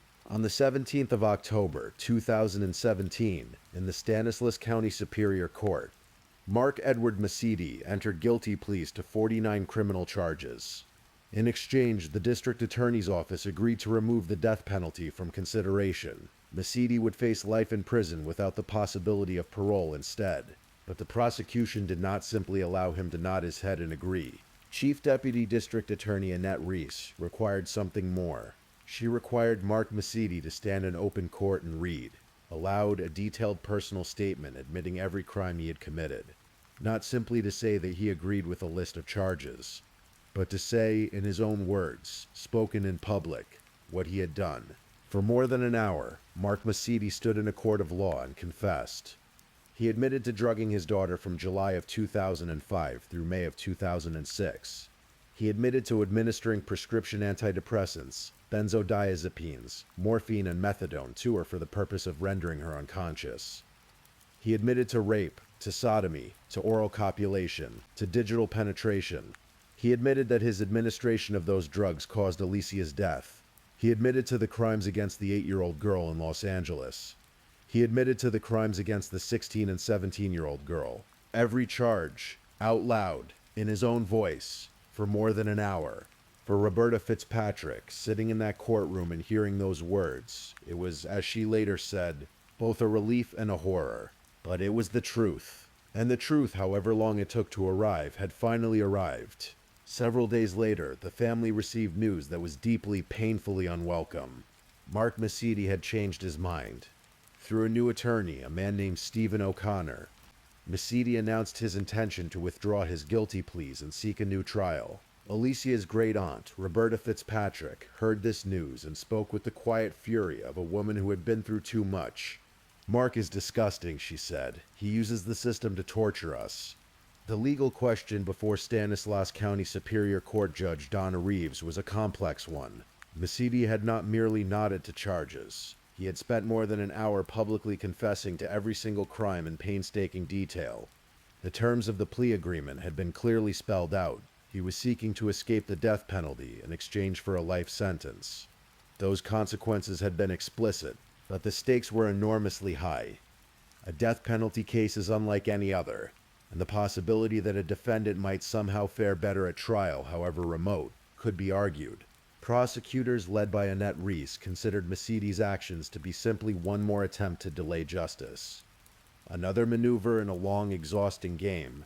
The sentencing date that had been set for the 28th of November, 2017 was postponed. Then postponed again to the 18th of January, 2018. The family waited. Again. In early 2018, Judge Donna Reeves made her ruling. She denied Mark Macedy's request to withdraw his guilty plea. She denied his request for a new trial, and she sentenced him life in prison without the possibility of parole for the homicide committed in the course of sex crimes, concurrent with a 30 years to life sentence for lewd acts against a minor, and a consecutive sentence of 234 years and 8 months for the repeated sexual crimes committed against all three girls. There would be no release. There would be no appeal that reversed these findings. Mark Edward Macedy would spend every remaining day of his life behind prison walls. He entered the courtroom that day with his hand covering his face. In the audience, Roberta Fitzpatrick felt, for the first time in years, something she could only describe as relief.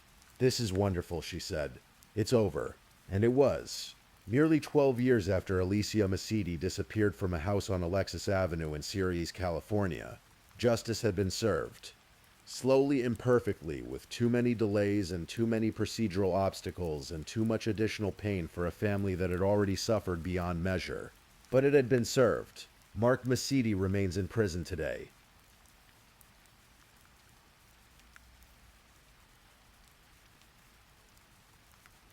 There are moments in any tragedy where we must pause and ask not only what happened, but how it was allowed to happen.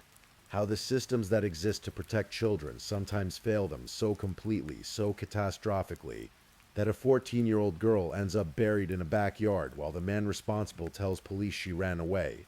The children's attorney, Johnny Herring, had warned the court. She had put her concerns in writing. She had recommended only supervised, temporary placement. She had written, directly and clearly, that she was deeply concerned about Alicia. The judge had read those words and ruled otherwise.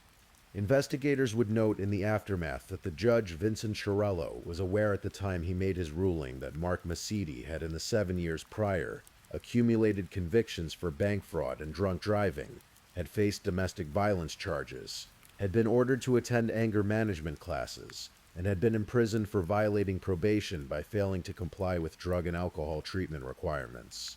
He knew all of this, and he gave the children to Mark Macedy anyway. Roberta Allen had described her legal battle as very angled toward Mark. She had no attorney, she had limited resources. She had a history of depression which was used against her. The man she had once been in a relationship with, the man she had been afraid of, the man who had hurt her, had resources she did not. And in a system where resources and legal representation can determine outcomes, the scales did not tip in her direction. For years after Alessia's body was found, Roberta Fitzpatrick wrote letters to Judge Chiarello. She asked him to acknowledge the mistake. She asked him to say simply that he had erred, that the information available to him should have led to a different decision. He never wrote back. He declined to comment over and over again through years of press inquiries. He did not have the human decency to recognize the tragedy and to admit he made a mistake, Fitzpatrick said. The family court could have saved Alicia. This part of the story is not about assigning all blame to a single judge or to a single system. The failures were multiple, layered, systemic. They lived in the gap between a report and a ruling, between a warning and a decision, between what was known and what was acted upon.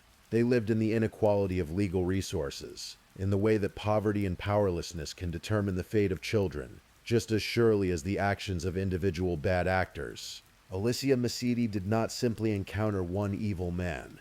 She encountered a series of moments where the systems designed to protect her looked away. That is the legacy of her story that matters most. Not only what one man did, but what the world around her failed to do. Alicia Macedy was 14 years old. She had, by accounts of those who knew her, the ordinary hopes and habits of a teenager. She had friends. She had a mother who loved her. A mother who knew from the beginning that something was terribly wrong, and who fought with everything she had to be heard. In the years before she was placed in her father's custody, she had spent time in Maine living with her grandmother. Roberta Allen had sent her there in 2004, partly out of fear that Mark would hurt her. Alicia had finished a school year there. She had returned to California in July of 2005. Just over a year later, she was gone. There is a detail from the trial that lingers, softly in the way that small things sometimes do. A friend testified that Alicia, despite everything, despite the chaos of her home life, despite whatever else she had been through, was not someone who used hard drugs. She was not that person. Whatever the defense attorney tried to claim, her friend knew the truth. She was a girl, 14 years old. She deserved to grow up. She deserved high school and bad first haircuts and music she played too loud and friendships that lasted decades. She deserved all of the messy, beautiful, ordinary things that 14-year-old girls deserve. She deserved to be safe. Her great-aunt Roberta Fitzpatrick carried her story for years, writing letters, showing up to court, speaking to journalists, making sure that Alicia was not forgotten. Alicia's mother, Roberta Allen, endured more than 31 months of not knowing before the cadaver dogs and the investigators finally gave her the answer she had already known in her heart. Both women, and every person who loved Alicia, lived through a kind of grief that is difficult to fully imagine. A grief that was prolonged, and complicated, and layered with anger at the failures of institutions, and at the calculating cruelty of a man who could, for years, look investigators in the eye and say, "She ran away. She's fine," I hear from her sometimes. But they did not give up. And because they did not give up, because Roberta Allen went to police and said she did not believe the story she was being told, because investigators eventually brought a cadaver dog named CJ to a quiet backyard in Ceres, because prosecutors spent years building a case that could not be dismantled, because Chief Deputy District Attorney Annette Reese required Mark Masidi to stand in open court and say, in his own voice, every single thing he had done. Because of all of that, Alicia Masidi's story did not end in silence. It ended in truth, and Mark Masidi, as of this telling, remains exactly where he belongs. And so we come quietly to the end of Alicia's story. It is not a happy ending in the way that endings are sometimes happy. There is no undoing what was done. There is no returning what was lost. Alicia Masidi will always have been 14 years old, and the world will always carry the shape of what she never got to become. But there is truth here, and there is justice, however long it took to find its way to the surface. And there is a family, and a great aunt, and a mother, who refused to let her name disappear. We have carried her story tonight, together. Slowly, gently, in the dark. And now, dear listener, I want you to let it rest. Let the story settle, the way stories do, somewhere deep and quiet inside you. Let your breath slow. Let your body sink a little further into wherever you are lying tonight. Warm and safe and still. The world is large and sometimes frightening. But right now, in this moment, you are here. You are resting. You are at peace. Let the story settle and then release it, the way you release a breath, gently, completely. I'm wishing you a restful sleep tonight, and if you're still awake, don't forget to like this video and subscribe. And until next time, stay safe and take care. Good night.